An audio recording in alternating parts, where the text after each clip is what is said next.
Komið sæl og velkomin að Rauða borðinu á þessum degi þar sem við erum öll meir og minna undir áhrifum af fannfergi miklu, einkum fyrir hluta dags hér á höfuðborgarsvæðinu og í nágrenni og efnistök okkar í kvöld litast að nokkur leyti af því.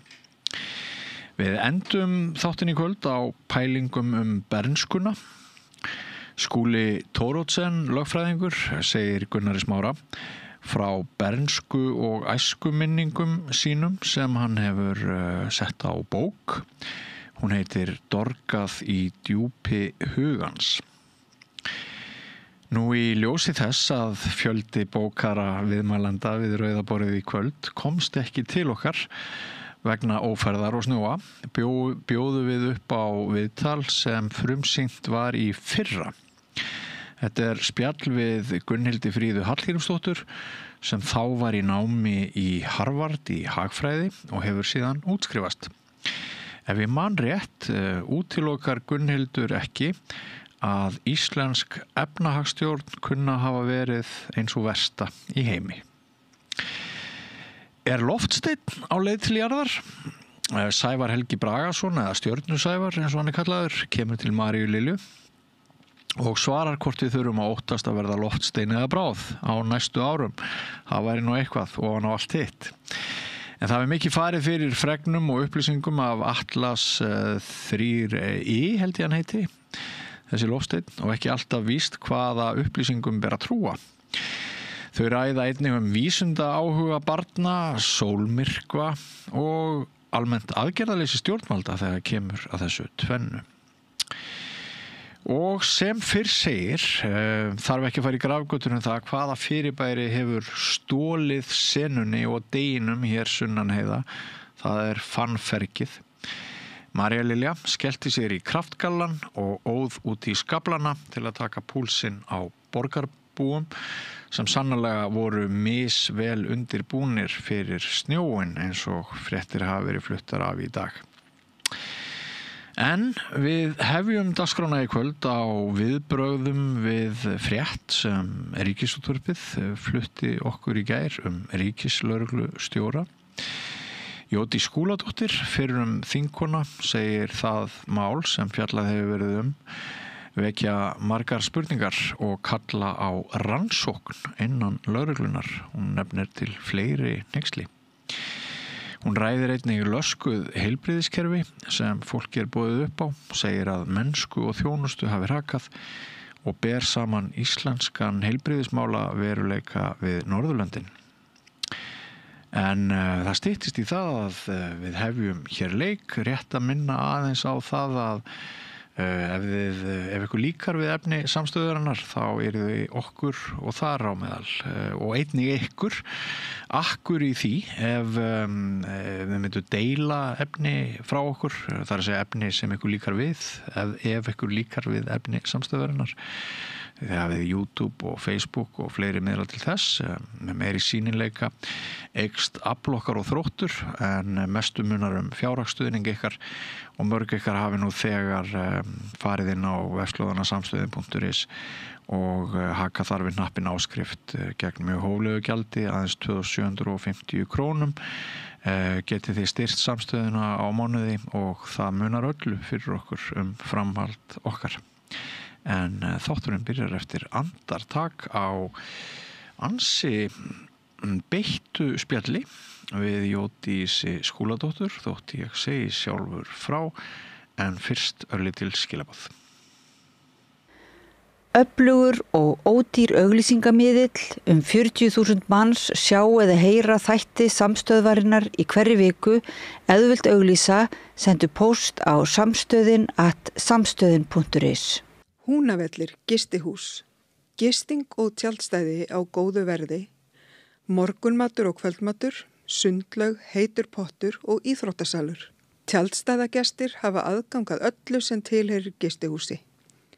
Ef þú átt ekki tjald eða svefnpoka þá höfum við það á staðnum.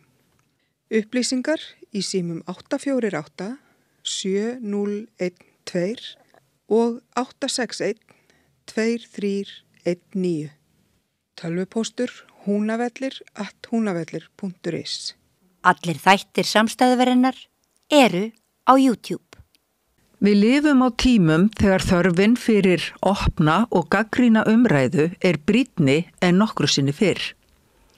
Ég heiti Ólína Kjerúlf Þorvarðardóttir og ég styð og vel samstöðina, sjálfstæðan og óháðan fjölmiðil.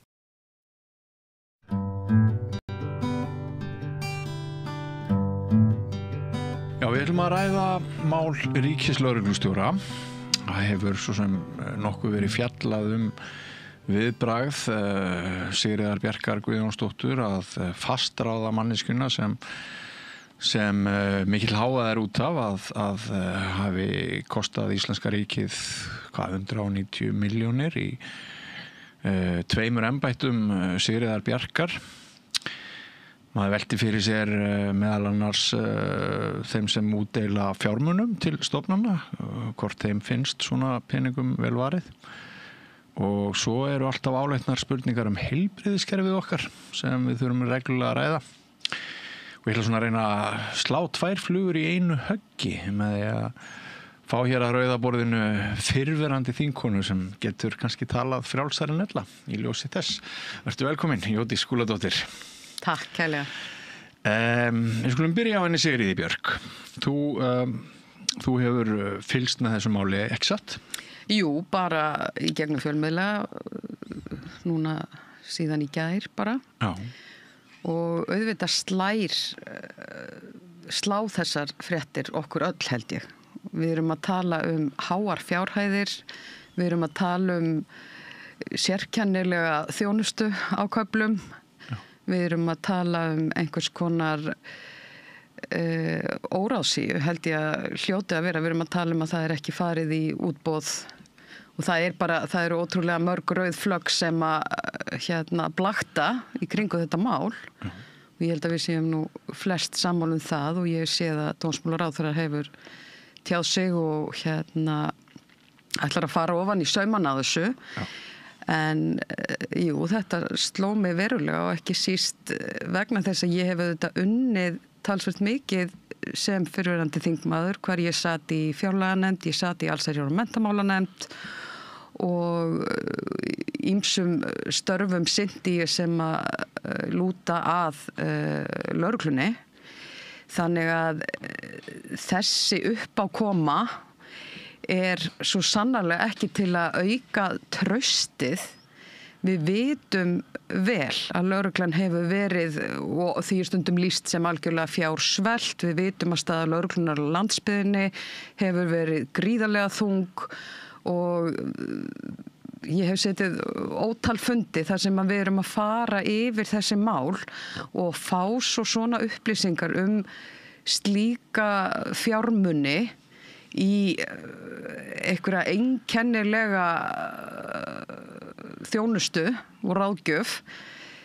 Það hljómar ekki til þess, eða það ekki til þess að efla það traust sem að við eigum að bera til lögreglunar og bara stofnana almennt sem eru að þiggja sitt fé frá fjárveitingavaldinu. Og þetta eru okkar skattpeningar og þetta eru fjármagn sem að við vitum að væri hægt að nýta í gríðarlega mikilvæg verkefni. Mér finnst einmitt góður punktur hjá þér að nefna fjársvelti til lögreglunar. Ég held ég hafi sjálfur tekið þátt í því að skrifa hellingasúleiðis fréttum á langri ævi. Lögreglan alltaf fjársvelt. Alltaf fjársvelt. Svo þarna það einhver kunningsskapur á milli þeirra tveggja. Það má alveg spyrja sig hvort hugtaki frændhygli einhverju leyti við þetta. Ég ætla ekki að staðhæfa það en það vaknaði þetta spurningar það. Vinnan eins og þú segir sjálf, hún virðist vera, það er ekkert þak yfir því að liggur við að þessi manneskja, ef hún dregur andan einu sinni þá rukki hún 10 skall, ef hún dregur andan 2 þá ætlar hún að rukka 20 skall. Þetta samkvæmt þessum gögnum sem að koma fram í mjög góðri frétt Helga Seljan og Freys í gær. Ég hélt að þessi frétt myndi vekja samt töluvert harðari viðbrögð eitt af því sem að ég furðaði mig á í gær, það var hvað aðrir fréttamiðlar voru lengi einhvern veginn að taka hann upp. Ég skildi ekki að hverju fréttastofa sjónvarpsins ákvaða felana inn í miðjum fréttatíma, hvort það væri ekki fyrsta frétt og svona. Og hérna, ég sagði að þú getur talað frjálst vegna þess að það oft talað svona þöggun embættis manna og klíkunar og það hefur verið svona svolítið varfærni, hún nær alla leið til fjölmiðla. Við erum náttúrulega að tala höfuð lögreglunar á Íslandi, ríkislögreglustjóra. En einmitt vegna þess að við erum að tala æðsta mann í löggæslu eða konu á Íslandi, þá verður alvaran þá ekki enn meiri. Jú, ég hugsaði kannski svipað og þú. Af hverju þetta ekki stærra, af hverju þetta ekki meira og því miður held ég að hluti af því. Það ótrúlega stutt síðan að við fengum hér opinberað gríðarlega spillingu innan lögreglunar þar sem var verið að njósna og einhver skúfufyrirtæki og eitthvað sem var fjallað talsvert í fjölmiðlum fyrr á þessu ári. Ég hrædd að lögreglan sé að einhverju leyti rúin trausti hvað varðar stjórnsýsluna.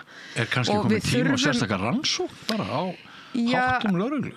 Það þarf að sjálfsögðu til dæmis að rannsaka þessi 2 mál algjörlega í kjölinn og sem að teygja sig inn í ýmsa anga og inn í það mál sneri svo sérstökum saksóknara og það var mjög víðfemt að auðvitað það þannig að við sem borgarar í þessu ríki sem við búum í íslenska lýðveldinu, við eigum auðvitað heimtingu á því að hér sé farið vel með okkar fjármuni og að hér sé ekki spilling og vensl og tengsl stýri hvort heldur sem rannsóknum lögreglu eða hvert fjármagn lögreglu fer.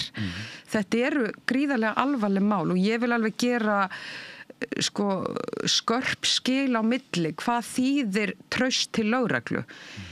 Ef að ég lendi í árekstri eða einhver brýst inn til mín, þá persónulega treysti ég mér til þess að hringi í lögreglunu og fá til mín lögreglu þjóna sem að aðstoða mig og ég ber fullt traust til þessara starfa. En þegar við horfum á heildarmyndina, þegar við horfum á skandal eftir skandal, og þetta ekki 1., 2., 3. eða 10. málið, ef við færum bara 10 ára aftur í tíman og googluðum eitthvað varðar eitthvað alvarlegt í gangi innan lögreglunar á Íslandi, þá myndum við fá allt of margar fréttir upp. Og það held ég að sé orðið tímabært að rannsaka á þessum grunni. Hvar stendur stjórnsýslan innan lögreglunar? Hvar eru við stödd varðandi traust til hennar sem stjórnvalds eða stofnunar? Hvernig getum við eflt það traust? Og við getum ekki eftir 1 mánuði eða 3 mánuði fengið nýtt forsíðumál það að það sé einhvern veginn rosalega brotinn pottur innan lögreglunar. Lögreglan mun ekki lifa mörg svona mál af hvað varðar traust almennings. Nei. Spillingaransóknir, af því ég svolítið þeim kunnur og hef skrifað bók fyrirbæri, þær sýna það að viðhorf til stofnana skiptir mjög miklu máli hvað varðar svona vilja til að fara ofan í saumana á erfiðum málum. Já. Og bara sem dæmi þá erfiðar að upprætta spillingu í einhverju fyrirbæri sem við getum kallað Hæstarétt heldur í héraðsdómi. Og þarna náttúrulega þarna safna saman mikil ábyrgð, mikil vald. Þegar þið voruð, þegar þú varst í fjárlaganefndinni og svo kom aftur á þessu fjársvelti, kvittuðu bara allir alltaf upp á allar fjárhæði. Við vitum núna að hluta í hvað peningarnir fóru til lögregluna, þeir fóru ekki til gagnlegra. Nei, það er náttúrulega aldrei þannig að fjárlega nefnd kvitti bara þegjandi og hljóðalaust upp á hvað sem er. Við fáum, eða nefndin fékk á sínum tíma og þannig starfa nefndir Alþingis að þær taka til sín gesti, það eru hagsmunaaðilar, það eru þeir sem málið varða, hvaða mál er að ræða, sem að koma og við fáum mikið af gögnum og upplýsingum. Við spyrjum líka gagnrýna spurninga og í samskiptum mínum við lögregluna, því að við erum að tala þú nefnir spillingu, að það hefur verið kallað mjög eftir því af lögreglunni að fá auknar heimildir. Það hefur verið fjallað vopnaburð lögreglu, það hefur verið fjallað hættuna af alls konar glæpastarfsemi og alþjóðleg glæpastarfsemi og lögreglan hér sé ofboðslega vanbúin, við höfum ekki leyniþjónustu, við þurfum að veita lögreglunni bæði meira fé og heimildir til þess að geta gert alls konar hluti, forvirkar rannsóknarheimildir sem að þýða á mannamáli bara eftirlit, hleranir. Með hverjum sem án rökstuðnings. Já, virðist vera og það var mikið debatt á þinginu þegar ég var þar að það ætti að leyfa það að fylgjast með ákveðnum einstaklingum eftir ábendingar erlendis frá án dómsúrskurðar sem að mjög fullkomlega galið og við stóðum mjög gegn. En það sem að kannski skiptir máli í þessu er að við fáum mikið af upplýsingum og á mörgum af þessum fundum þá gagnrýndi ég eftirlitshlutverkið. Við höfum eftirlitsnefnd með störfum lögreglu og við höfum svona hin og þessi úrræði, en svo höfum við líka þetta innra eftirlit sem er gagnlegt en getur aldrei staðið eitt og sér og það skiptir gríðarlega miklu máli í svona litlu samfélagi og ég ætla að leyfa mér að segja á svona litlum vinnustöðum eins og við búum við hér á Íslandi, að ef að þinn næsti samstarfsmaður á að vera sá sem að fylgist með þinni vinnu og svo eru þið bara saman í kaffi. Þú veist, þetta þarf auðvitað að vera einhvern veginn ytra eftirlitið þarf að vera gríðarlega sterkt og þessi svona, það þarf að skapa þarna fjarlægð á milli og er ekki uppáhalds orð stjórnmálamanna þessi armslengd sem oft er talað en þetta var eitt af því og það þetta erfitt af því að lögreglustarfið sem slíkt er ekki auðvelt starf.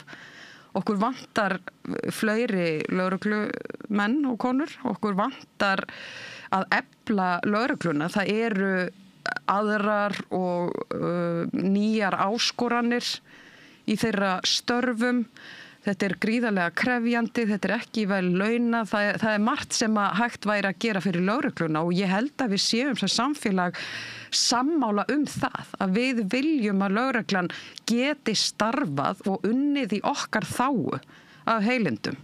En við verðum þá líka að geta haft allt upp á borðunum og við getum ekki annarkvæmt mánuð fengir fréttir af því að innan lögregluna sé verið að misnota fjármuni, það sé spilling, það sé einhvers konar innanbúðar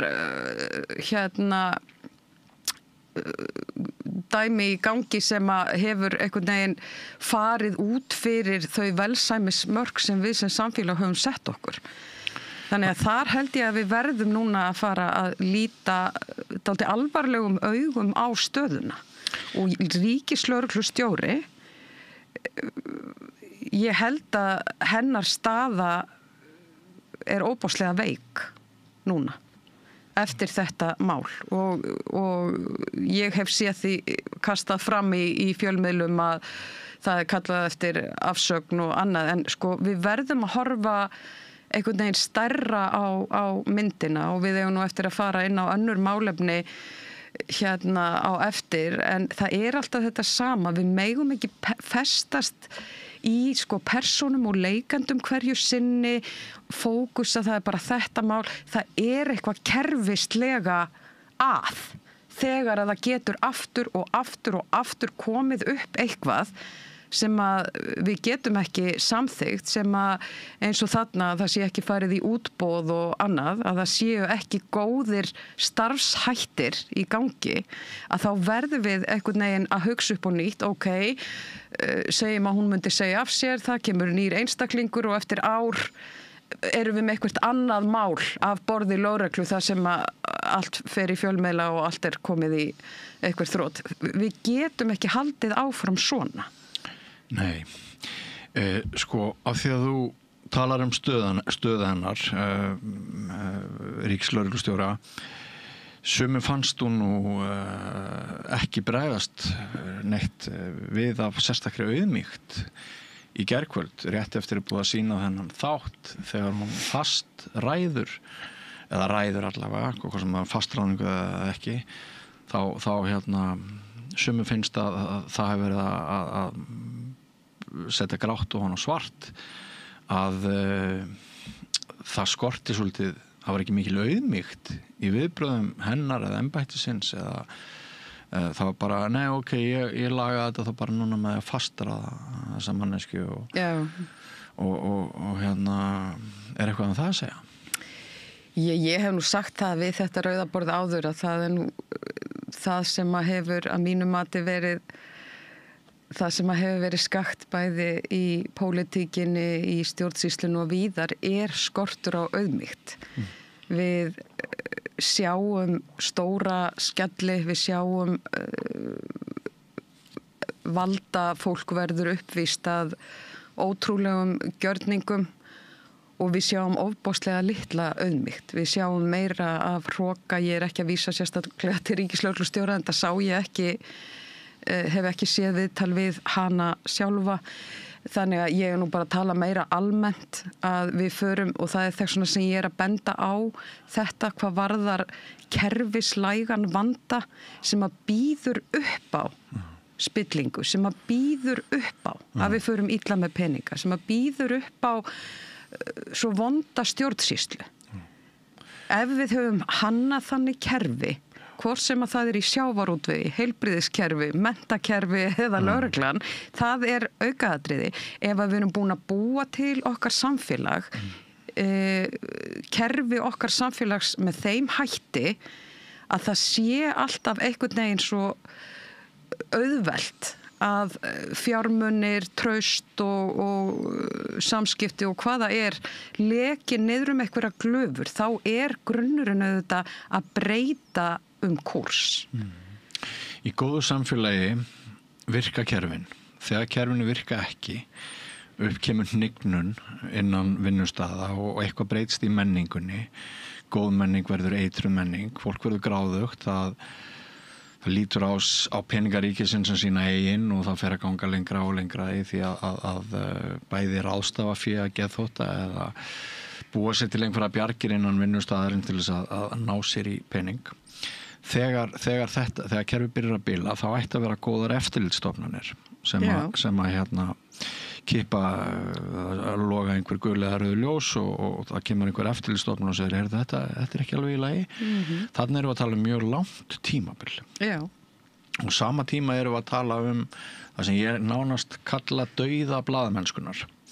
Að fjölmiðlar sem áður áttu að vera þessar stofnanir sem áttu að fylgjast með eftirlitsstofnunum, sem áttu að fylgjast með öðrum stofnunum, af því að stundu getur allt brostið, líka eftirlitsstofnanirnar, að sko hlutverk fréttamennskunar eða fjölmiðlar orðið svo veikt að mínum að hér. Þannig að sko allt leiðir að einu í raun að sko það má segja samandregið að það sé auðveldara núna heldur en stundum áður að teygja sig, eins og það kallað, í eitthvað sem á að þykja óeðlilegt. Ríkisendurskoðun, hefði hún átt að sjá þetta fyrir? Hefði hún átt að á einhverjum tímapunkti af því að þetta eru miklar fjárhæðir til þetta er fyrirtæki sem bara ein manneskja, mjög ólík verkefni á ríkisendurskoðun, átti ríkisendurskoðun að sjá þetta fyrir einhverjum árum?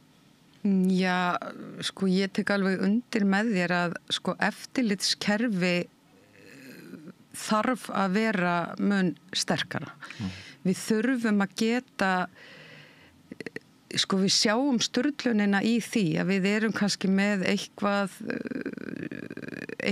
batteri, tökum ljósið sem dæmi, það hefur verið mikil umræða ljósið undanfarið, sem að veita einhvern veginn gríðarlega mikilvæga þjónustu til mjög veikra einstaklinga og jafnvel dauðvona einstaklinga og þeirra aðstandenda og við erum að tala einhverja upphæðir sem í samhengi stórumyndarinnar eru ótrúlega lágar og ég held að reiði okkar verður svo mikil þegar að við sjáum svo óhóflegu fjármagni glutrað út eða safnast á fárra hendur eða hvað sem það nú þá held ég að við hljótum öll að geta krafist þess að eftirlit sé með þeim hætti að svona get ekki varað árum saman.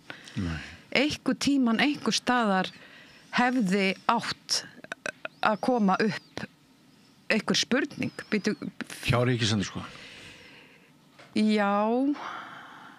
Eða kannski hægt að fela þetta í einhverjum svona bókhalds? Ég þekki ekki þetta mál þannig, en ég held að það sé nú þannig að sko við erum alltaf að vinna á einhverjum ársbasis og einhver tíman hefði einhver staðar átt að koma upp einhver spurning það, í hvað fór þessi þjónusta, var hún nauðsynleg, hver staða lögreglunnar, hvað varðar fjármögnun og hvernig getum við nýtt fjármagn betur? En ég nefndi áðan sko viðhorfsmun á smælingjanum. Já. Það alltaf mikill vilji að hoppa í smælingjana ef þeir eru grunnaðir að hafa nú náð sér í nokkrar auka krónur með ósviðlegum hætti en því ofar sem að við erum í metrósteganum og valda og virðingasteganum því erfiðar að virðist vera að upplýsa og taka og bregðast við einhverjum svona málum, það er saga allra landa bendi til þess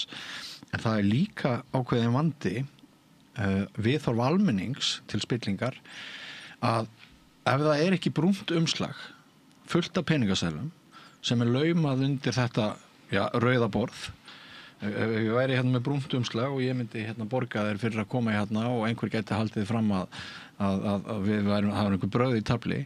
Það er spilling, segjum við Íslendingar, samkvæmt spillingaransóknum og viðhorfum, en það er rosalega stutt í nánast aðdáun Íslendinga á því að það að bjarga sér og það að einhvern veginn veri í aðstöðu til þess að bjarga sér og til þess að bæta aðeins ofan á sig í stað þess að við fordæmum þetta, bregðumst við þessari frétt í gær með samstiltu átæki, þá er bara mjög erfitt að koma siðferðis umbótum í gegn.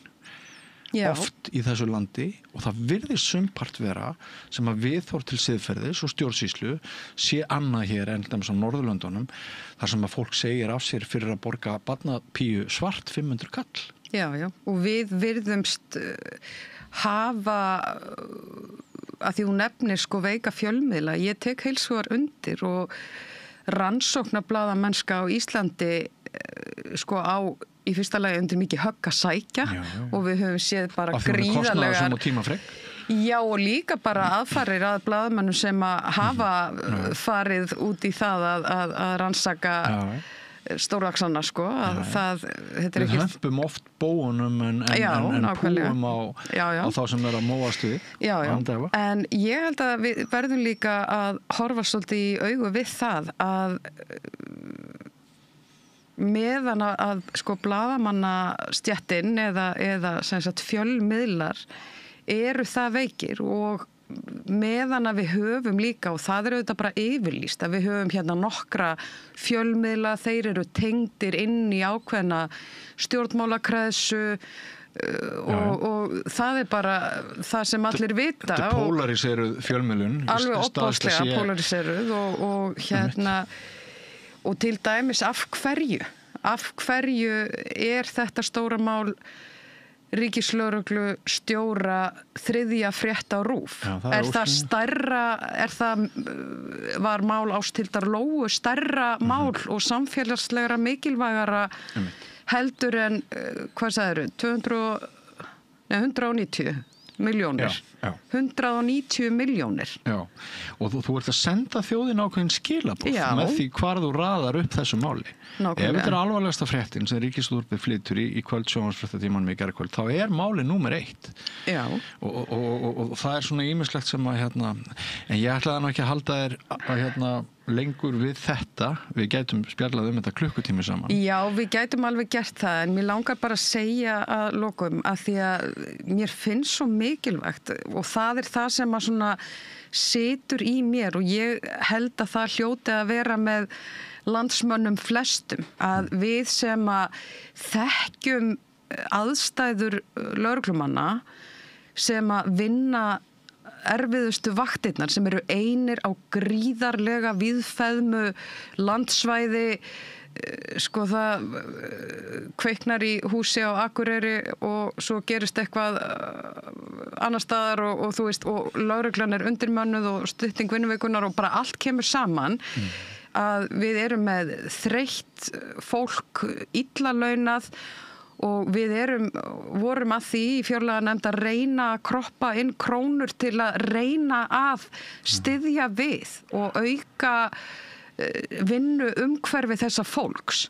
Þá algjörlega fyrir neðan allar hellur að það sé verið að borga einhverju ráðgjafa fyrirtæki fyrir húsgagnakaup. Þetta svo sturlað að þetta svona þetta særir einhvern veginn sómakend okkar.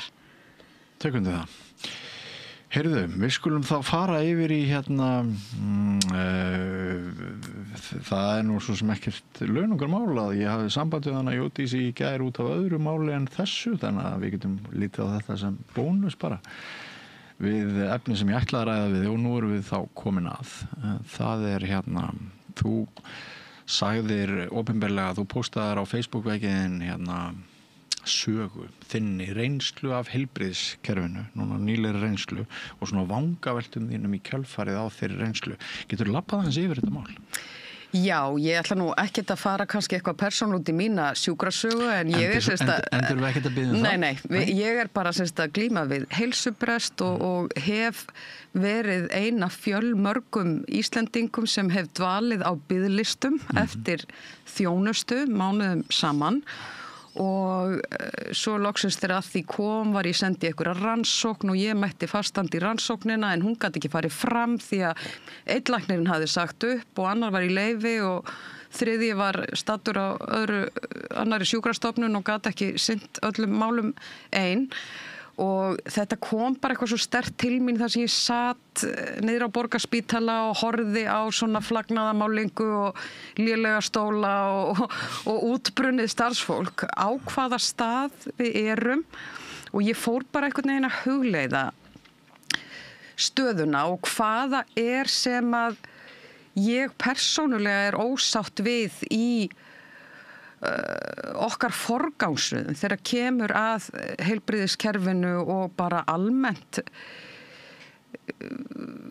það mikill vandi og hann byggir til dæmis á hvað það erfitt að manna heilbrigðisþjónustu en þær leiðir sem að ríkisstjórnir undanfarinna ára og jafnvel áratuga og ég leiði mér að fara alveg 40 ára aftur í tíman í minni Facebook-færslu.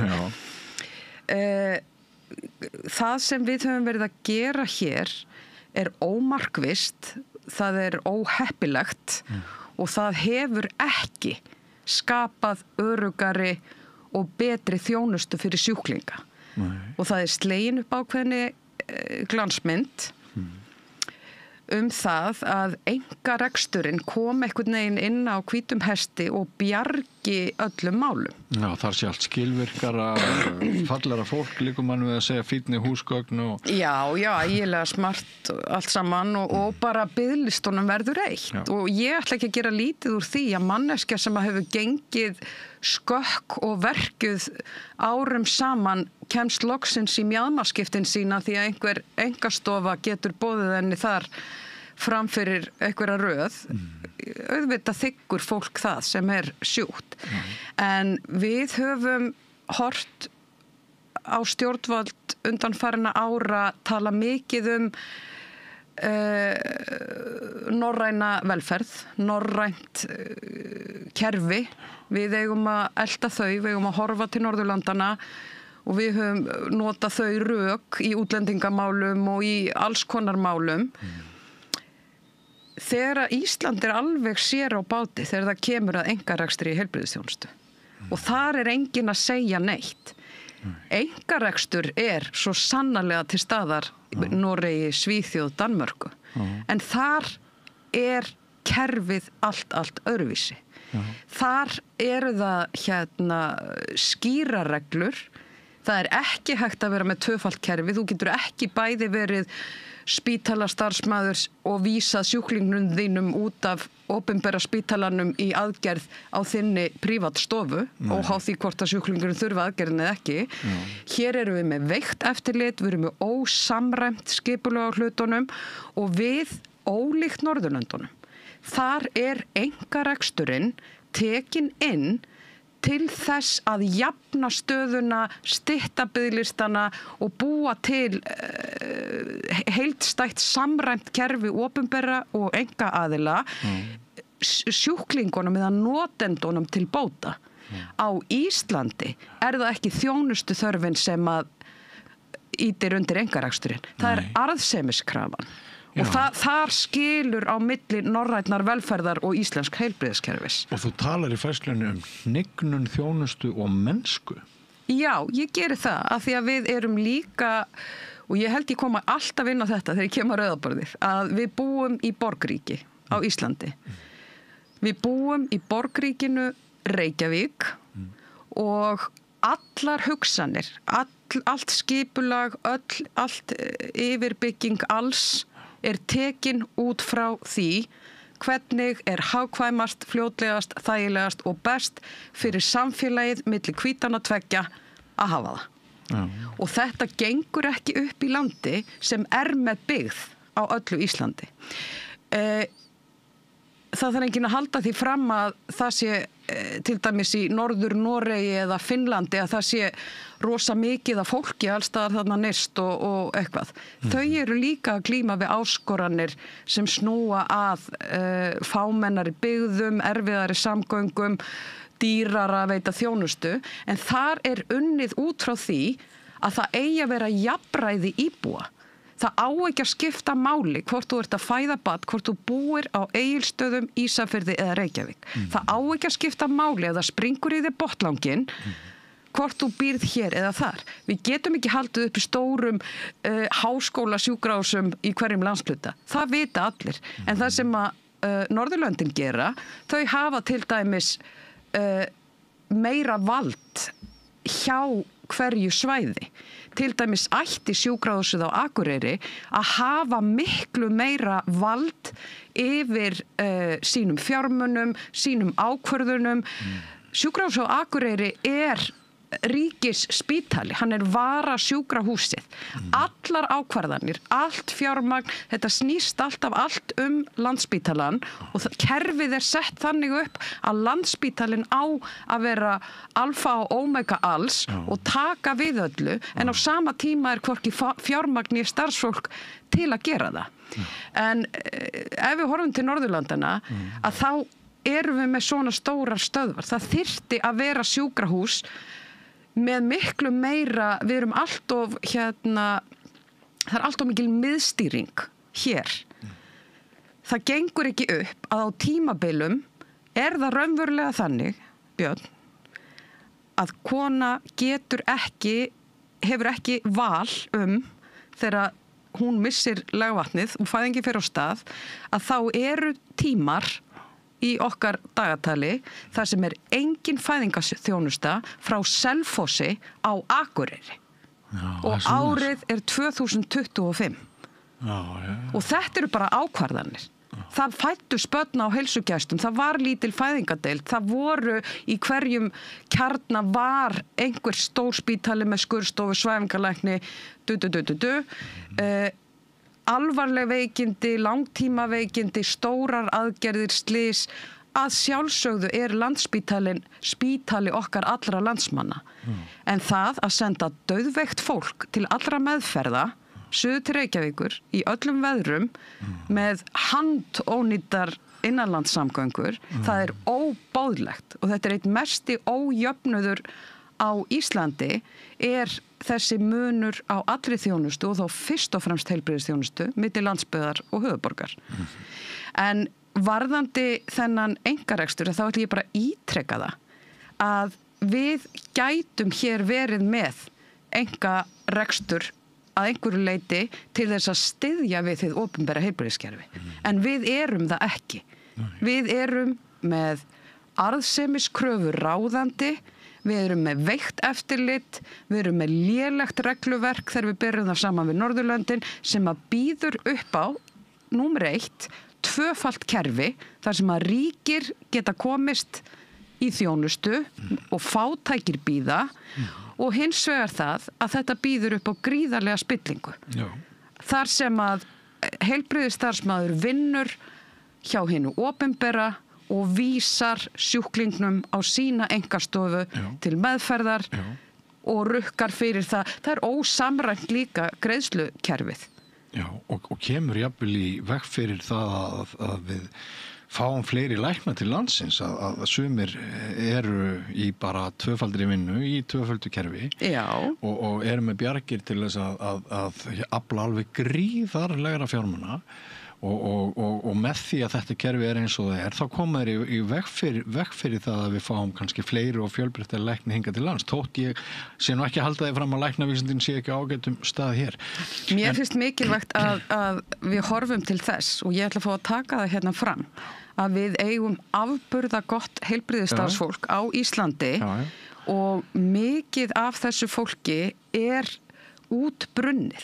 Það á lélegum launum, það í vonlausri vinnu aðstöðu og ég að tala um fólkið á gólfinu og ef að þú myndir vita hversu margir hjúkrunarfræðingar eru að fljúga bara með Icelandair og Play og eitthvað. Þetta staðan. Við eigum miklu fleiri heilbrigðisstarfsmenn sem að bara treysta sér ekki að vinna við þessar aðstæður. Já, aðstæðunar. Já. Þannig að grundvöllurinn alltaf að leggja meiri áherslu á starfsfólkið okkar í hinum opinbera geira og regluverki sé með þeim hætti að þú freistist ekki til að fara eitthvert annað að því að launin eru betri, húsgögnin eru flottari og þetta segi ég í minni færslu. Þetta meðvituð ákvörðun og þetta bæði í heilbrigðiskerfi, þetta í samgöngukerfi, þetta í öllu. Að ef þú bara sveltir nógu mikið þannig að allir innviðir molna, þá verður svo auðvelt að selja hvíta riddarann sem kemur og ætlar að bjarga öllum með fingrasmelli. Var það ekki Chomsky sem að fyrstur setti það á prentað eða ætlar að undirbúa jarðveg gegndarlausar einkavæðingar, það byrjar á að veikja kerfi, neyðilegur þau ríkiskerfin, kemur upp neikvæðu viðhorfi, fólk fyrir að tengja hið neikvæða í kerfinu sem oft vegna fjársveltis við það að það sé bara ekki nógu gott að ríkið sé þessar umsýslu og þá Akurinn klár fyrir einka. Og við sjáum þetta víða, við sjáum það á umræðu undanfarna vikna, við erum að senda börnin okkar til Suður Afríku til fíkniefnameðferðar, við erum að senda sjúklingana okkar í einhverjar aðgerðir erlendis fyrir gríðarlegt fjármagn á meðan við erum ekki að leggja áherslu á að byggja upp hið opinbera kerfi sem hefur aðgang fyrir alla að sambærilegri þjónustu og sambærilegu verði. Þetta eru stóru spurningarna, svo bara þessi svona hversdagslegi veruleiki sem að blasir við manni, hver kannast ekki við það eiga barn sem kannski meiðir sig og maður fer á slys og ef þú ert óheppinn þá getur þetta bíða í 4, 6, 8 klukkustundir og eitthvað svoleiðis og sum okkar hafa búið í nágrannalöndunum eða bara fjarlægum heimslutum og ég einn af þeim, ég hef búið í 2 öðrum löndum. Þú myndir aldrei heyra svona sögur frá ríkjum sem að við teljum að við séum við búum betur heldur en þau lönd, það sem almenningi boðið upp á hér. Nú öll rúmin á göngunum, allt fólkið sem að nánast inn í skáp einhvers staðar á versta ævipunkti lífs þeirra. Núna verið að tala langar biðraðir á læknavaktinni.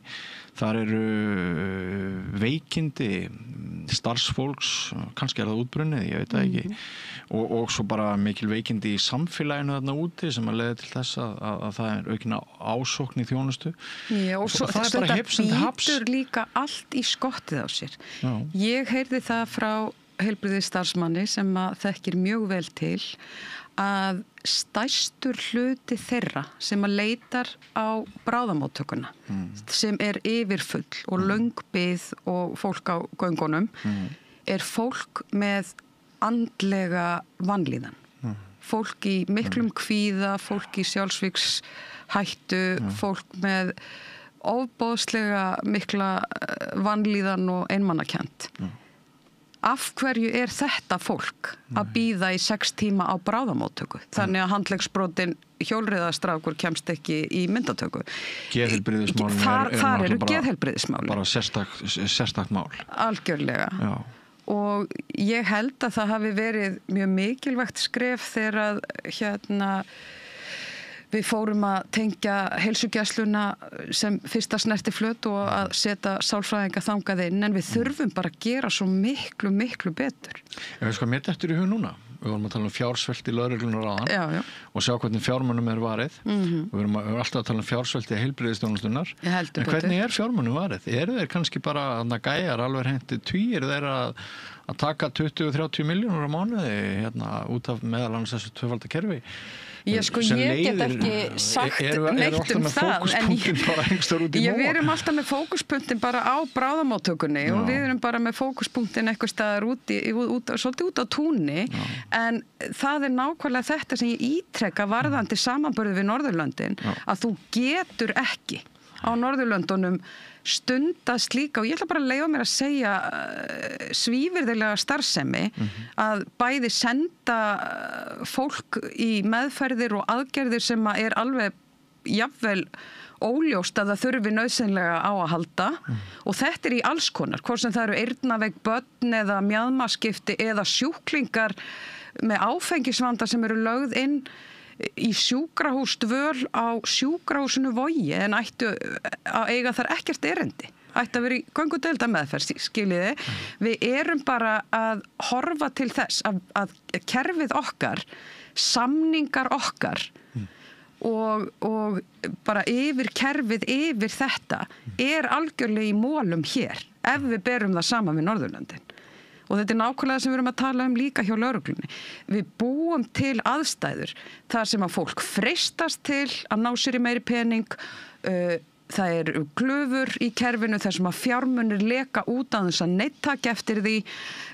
Þetta það sem vandinn, en ekki hvort við getum ráðið 10 nýja hjúkrunarfræðinga frá Indlandi, þú veist, allt spilar þetta saman. En við verðum að byrja á grunninnviðunum eins og hinu opinbera heilbrigðiskerfi að veita fjármunum þangað inn og hafa eftirlitið og regluverkið í kringum það. Þannig að einkaaðilar, einkastofur, samspil sé á milli, þannig að þessir hlutir geti unnið saman en ekki með þeim hættir sem við erum að sjá aukast gríðarlega undanfarin ár hér á Íslandi. Einmitt. Jódís, kæra þakki fyrir að stuðla frjálsri umræðu. Þú hafðir tölvert fyrir því að komast í þetta viðtal í dag og ég þið mjög þakkláttur fyrir langt ferðalag í langri röð, mikil snjókomu. Ég vona bara að þú komir aftur og aftur. Kæra þakki fyrir þitt framlag. Takk, alltaf gaman að koma á rauðaborðið. Nú, við höldum áfram þótt þátturinn sé kannski beri örlítinn keim af því að það var svolítið erfitt að fá gesti til okkar í dag af eðlilegum orsökum eins og þið öll vitið. Hér hefur meira og minna allt verið lamað í dag. Samgöngur hafa verið teftar og líf margra farið úr skorðum en nýrkafli hér eftir andartak, ekki fyrir langt. Með því að ganga í leigjendasamtökin styður þú baráttu leigjenda. Leigjendasamtökin eru fyrir öll þau sem vilja vinna að réttlæti og öryggi á húsnæðismarkaði. Leigjendasamtökin.is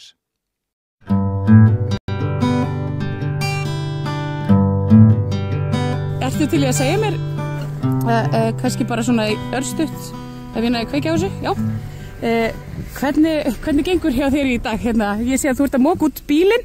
Það gengur bara ágætlega. Ég held ég kemst að leiða út sko. Já, hann er nú betur búinn heldur en margir. Fórstu á fyrstuðu nagla í gær? Nei, ég sett þetta undir fyrir 2 vikum síðan. Já. Ég var byrjað að sjá að það byrjað að snjóa upp í fjöllunum.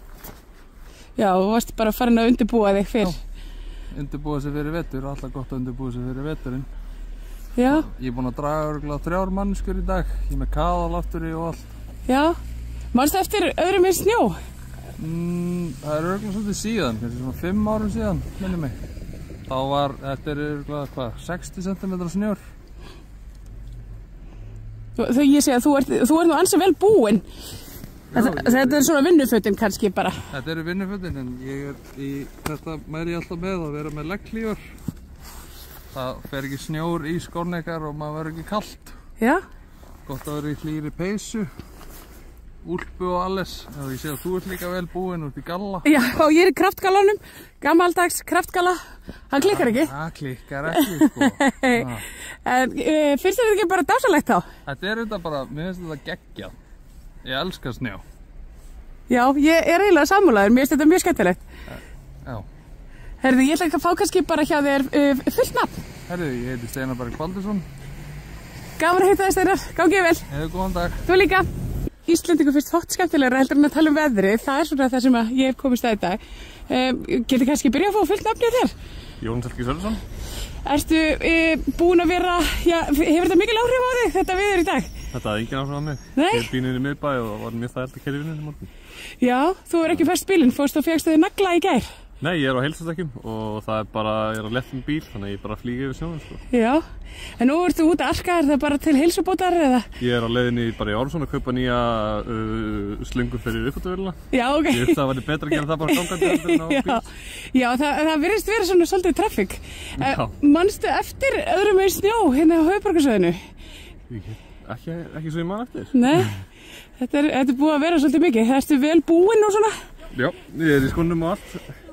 Tilbúin í stríð. Já, það er dásalegt. Takk hérlega fyrir þetta. Ekki málið. Hvað, hefur þetta haft einhver áhrif á þig? Snjórið í dag? Nei, ekki sérstök. Nei? Ertu bara, ég sé að þú ert að arka bara á gallabuxunum. Þú ert ekkert blautur í fætuna? Ekki neitt. Nei? Bara sáttur við hérna hvernig moka þér og... Já, það er ekki að byrja á göttunum og svo bara taka heitt við. Já? En manstu eftir öðrum eins snjó? Já, eitthvað tíman. Já. Það var ekki nákvæmlega hvernar. Nei, ég man svolítið eftir þessu frá því ég var krakki. Það var, í svona minningunni var alltaf svona snjór. Já, þetta er kannski bara komið til að vera. Já. En, já, þannig að þetta hefur ekki svona teljandi áhrif á þitt líf í dag. Nei, tók mig bara frí í dag og... Þó það? Já. Og rölti bara aðeins. Já, bara njóta. Já. Já, þetta gerist ekki oft. Nei. Akkurat, getið fengið fullt nafn hjá þér? Já, Heimir Þór. Takk hérlega fyrir þetta. Það var ekkert. Já, bless. Ég er bara svona kanna hvernig fólk hefur það í snjónum. Ég sé að þú ert á hjóli. Já. Þú treystir á því út í morgun, væntanlega? Já, það var fínt að hjóli í morgun. Það er meira hálka núna þess að heimi í hjólið. Já, og ertu að hjóla venjulega hérna svona í allri færð? Já, ég geri það. Og er mun betra heldur en bílarnir. Ég tók eftir því að það var ansi hreint mikið af bílum föstum. Þú hjólar bara framhjá. Já, þegar maður getur. Þegar maður getur, einmitt.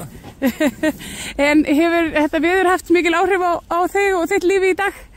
Já, bara óvanalega skemmtilegu dagur. Já, það er svolítið þannig. Já, það er snjórinn gleður. Það gerir það. Já, getið fengið nafn hjá þér? Helgi heiti ég. Helgi, gaman að hitta þig. Sömuleiðis. Já, bless. Ég bara taka púlsinn á fólkinu út í snjónum. Það er svo tervikt. Já? Já. Já. Hvers vegna? Já, bara erfitt að labba. Já. Já. Ekki hægt í raun, þú veist. Einmitt. Ég var að labba frá spítala. Já, og þetta tekur svolítið lengri tíma núna. Nei, það er ekki hægt. Nei, ég skil. Ekki hafa þessi strætó. Nei. Það er bara, ég veit ekki hvernig það kemst. Nei, ég skil. Ég bara held áfram. Þú bara heldur áfram þókað til að, já. Ekkert annað búið. Nei, það er ekkert annað búið. Það er allavega fallegt veðrið. Þú ert ekki mjög hrifin að þessu, heyri ég. Nei. Ég er mjög hrifin að snjónum, en ég veit hvað það síður. Já, einmitt. Það er svona erfiðar í færðin. Akkurat. Þeir hefur ekki, já, það hefur ekki hvarflað þér að fara út á bíl bara í dag. Ég held að það séu meiri vandræði. Mér finnst þið mjög angri að vera inni. Já. Inni bíli. Já, ég skil. Jafnvel í strætó. Akkurat. Herðu, bara takk hérna fyrir þetta. Góðið vel. Eins og ég segi þá kannski ekki greiðfært fyrir keyrandi í borginni. Ekki frekar en eiginlega gangandi, en það kannski öðru máli, en hér erum við akkurat að labba að lögreglunni og björgunarsveit sem eru í óðaðun að moka út hér stóran sendibíl, svo sjáum á hér fyrir aftan mig. Það er greinilegt að hann er mikið fastur, en hjálpun var ekki lengi á leiðinni. Eins og sjáum á þá er komið hér stórskotalið, lögreglu og björgunarsveita til að moka út bílstjórann sem að situr hér pikkfastur og spólar. Þetta eru engar smá aðgerðir og ekki þær einu, en já, það er einu sem ég séð í dag allavega. Eins og sjáum á þá er bílinn ansi hreint fastur, en það verður nú ekki lengi með allan þennan mannsafla sem komin er til að bjarga honum upp úr. Þetta er æsispennandi. Ég man ekki eftir svona aksjóni í höfuðborginni. Allavega langt skeið. Kannski byrja á að fá nafnið þitt? Ég heiti Frans Halldór Eydal. Og þú ert hér partur af björgunarsveitinni? Ég er enda nýliði hjá flugbjörgunarsveitinni. Ég er bara búin að vera á þessum gatnamótum hér í nokkra klukkutíma að hjálpa fólki. Já, það eru þau skæð, þessi gatnamót? Já, svo sannarlega. Það festir annar hver bíl sig hérna. Ég var hérna þegar það var verið að redda strætó. Svo fór allir eftir það, en bílarnir héldu áfram að festa sig og mér fannst ég ekki með góðu móti geta farið. En hér að verki er björgunarsveit Hafnarfjarðar sem er að losa þennan bíl hér. En ég sjálfur er svo að tjá flugbjörgunarsveitinni í nýlega starfinu þar. Já. Það eru, ég meina þetta er svolítið svona dagarnir sem þið lifið kannski einna helst fyrir. Svo sannarlega, ég er nýfluttur hérna að norðan sem maður kannast alveg við snjóin þar. Já, akkurat, þannig að þetta er ekki neitt veður. Svo sem ekki, en ég ætla að segja að þetta kom nú alveg óvart. Já. Kom upp úr þurru, svo að segja. Akkurat, herðu, þakka þér kærlega fyrir, ég ætla að lifa þér að halda áfram. Já, takk kærlega fyrir. Við ætlum að fáum bara í beinni björgunaraðgerð, það er nú ekki dónulegt á svona degi, en hér sjáum við stóran jeppa frá björgunarsveitinni sem ætlar að draga þennan hér. Ég ætla kannski að koma mér aðeins upp á stétt svo að ég sé örugglega ekki fyrir neinum. Þetta eru æsispennandi björgunaraðgerðir hér í beinni útsendingu eða svo til, en eins og við sjáum þá við vorum hérna undan rúf, by the way, en hér sjáum við á náunum upp úr. Þetta er ekkert smá átak sem þarf, en eins og hann sagði okkur björgunarsveita maðurinn eða flugbjörgunarsveita maðurinn sem var mættur hingað að það hafa talsvert margir bílar fest hér í dag. Má ég bara spyrja ykkur örstutt bara hvernig hefur gengið í dag? Bara mjög vel. Já? Og að vera mikið að gera, en við verðum því miður að fara. Já, þið eru fórt meira á grænu?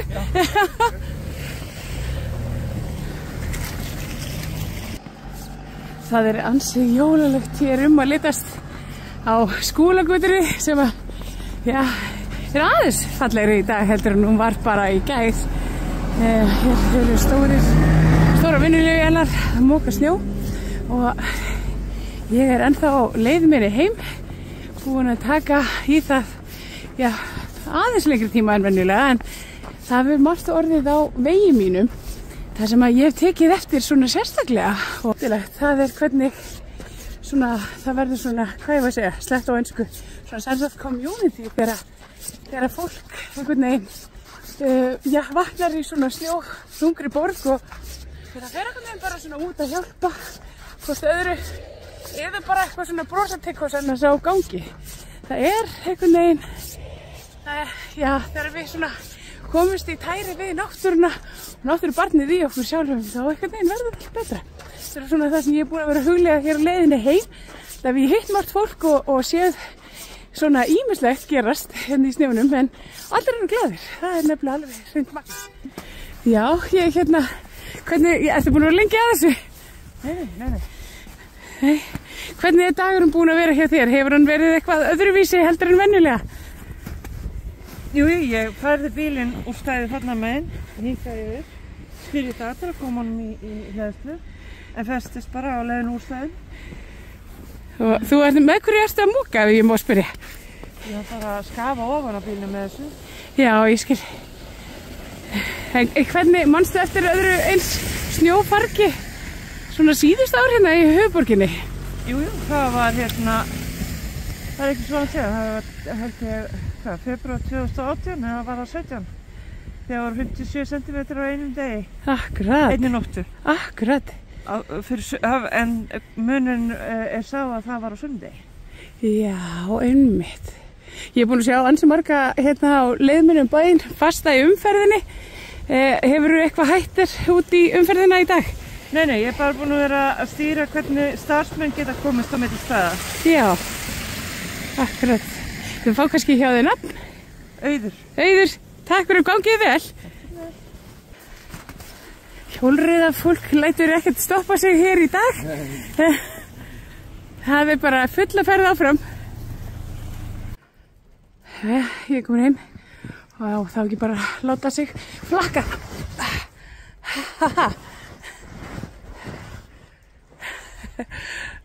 Alþýðufélagið er frábær hugmynd. Félagsgjöld í Alþýðufélagið eru krónur 2.750 á mánuði og renna óskipt til dagskrár og útsendinga samstöðvarinnar. Samstöðin.is.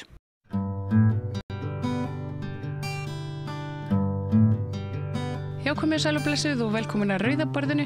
Ég heiti Mari Lilja og hjá mér til þess að ræða fyrirbæri halastjörnuna 3i Atlas er Sævar Helgi Bragason, stjörnusævar. Ertu velkomin? Takk hérlega fyrir.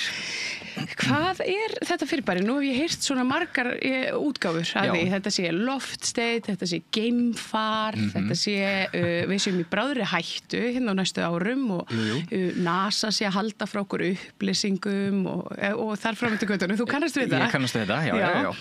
Og við fengið svona nokkra fyrirspurnir frá áhorfendum okkar að akkurat fá þig hérna hingað í settið til þess að svona útskýra þetta fyrirbæri. Þurfum við að óttast? Nei, við þurfum ekkert að óttast sem betur fer. Þarna er að ræða halastjörnu og halastjörna er í raun og veru bara risastór ísjaki, bara ísjaki á stærð við fjall, eitthvað svoleiðis. Og þetta tildregna fyrirbæri er sem sagt halastjörna sem kemur úr öðru sólkerfi, hefur verið einhvers staðar á flandri vetrarbrautinni okkar í milljarða ára sennilega og rataði svo inn í sólkerfi okkar og er núna hinum megin við sólunum frá okkur séð. En svo kemur þetta fyrirbæri fram undan sól núna í nóvembermánuði og verður þá sjáanlegt bara með risastórum sjónungum. Akkur bráðnar þetta ekki í sólinni? Sko, hún fer ekki nú nálagt. Þetta er alveg svona cirka 270 miljón kílómetra svo frá sólinni og þá erum við ennþá það langt frá henni að hún bráðnar ekki öllu leyti, en hún bráðnar á sumu leyti. Og þegar við bindum stærstu sjónungum heims að fyrirbærinu núna fyrr á þessu ári, að þá fór það að sýna öll merki þess að þarna væri einmitt að ræða halastjörnu. En svo koma samfélagsmiðlar til sögunar og á samfélagsmiðlum fá oft samsæriskenningar, misfæslur og bara rangar upplýsingar óræða vængi.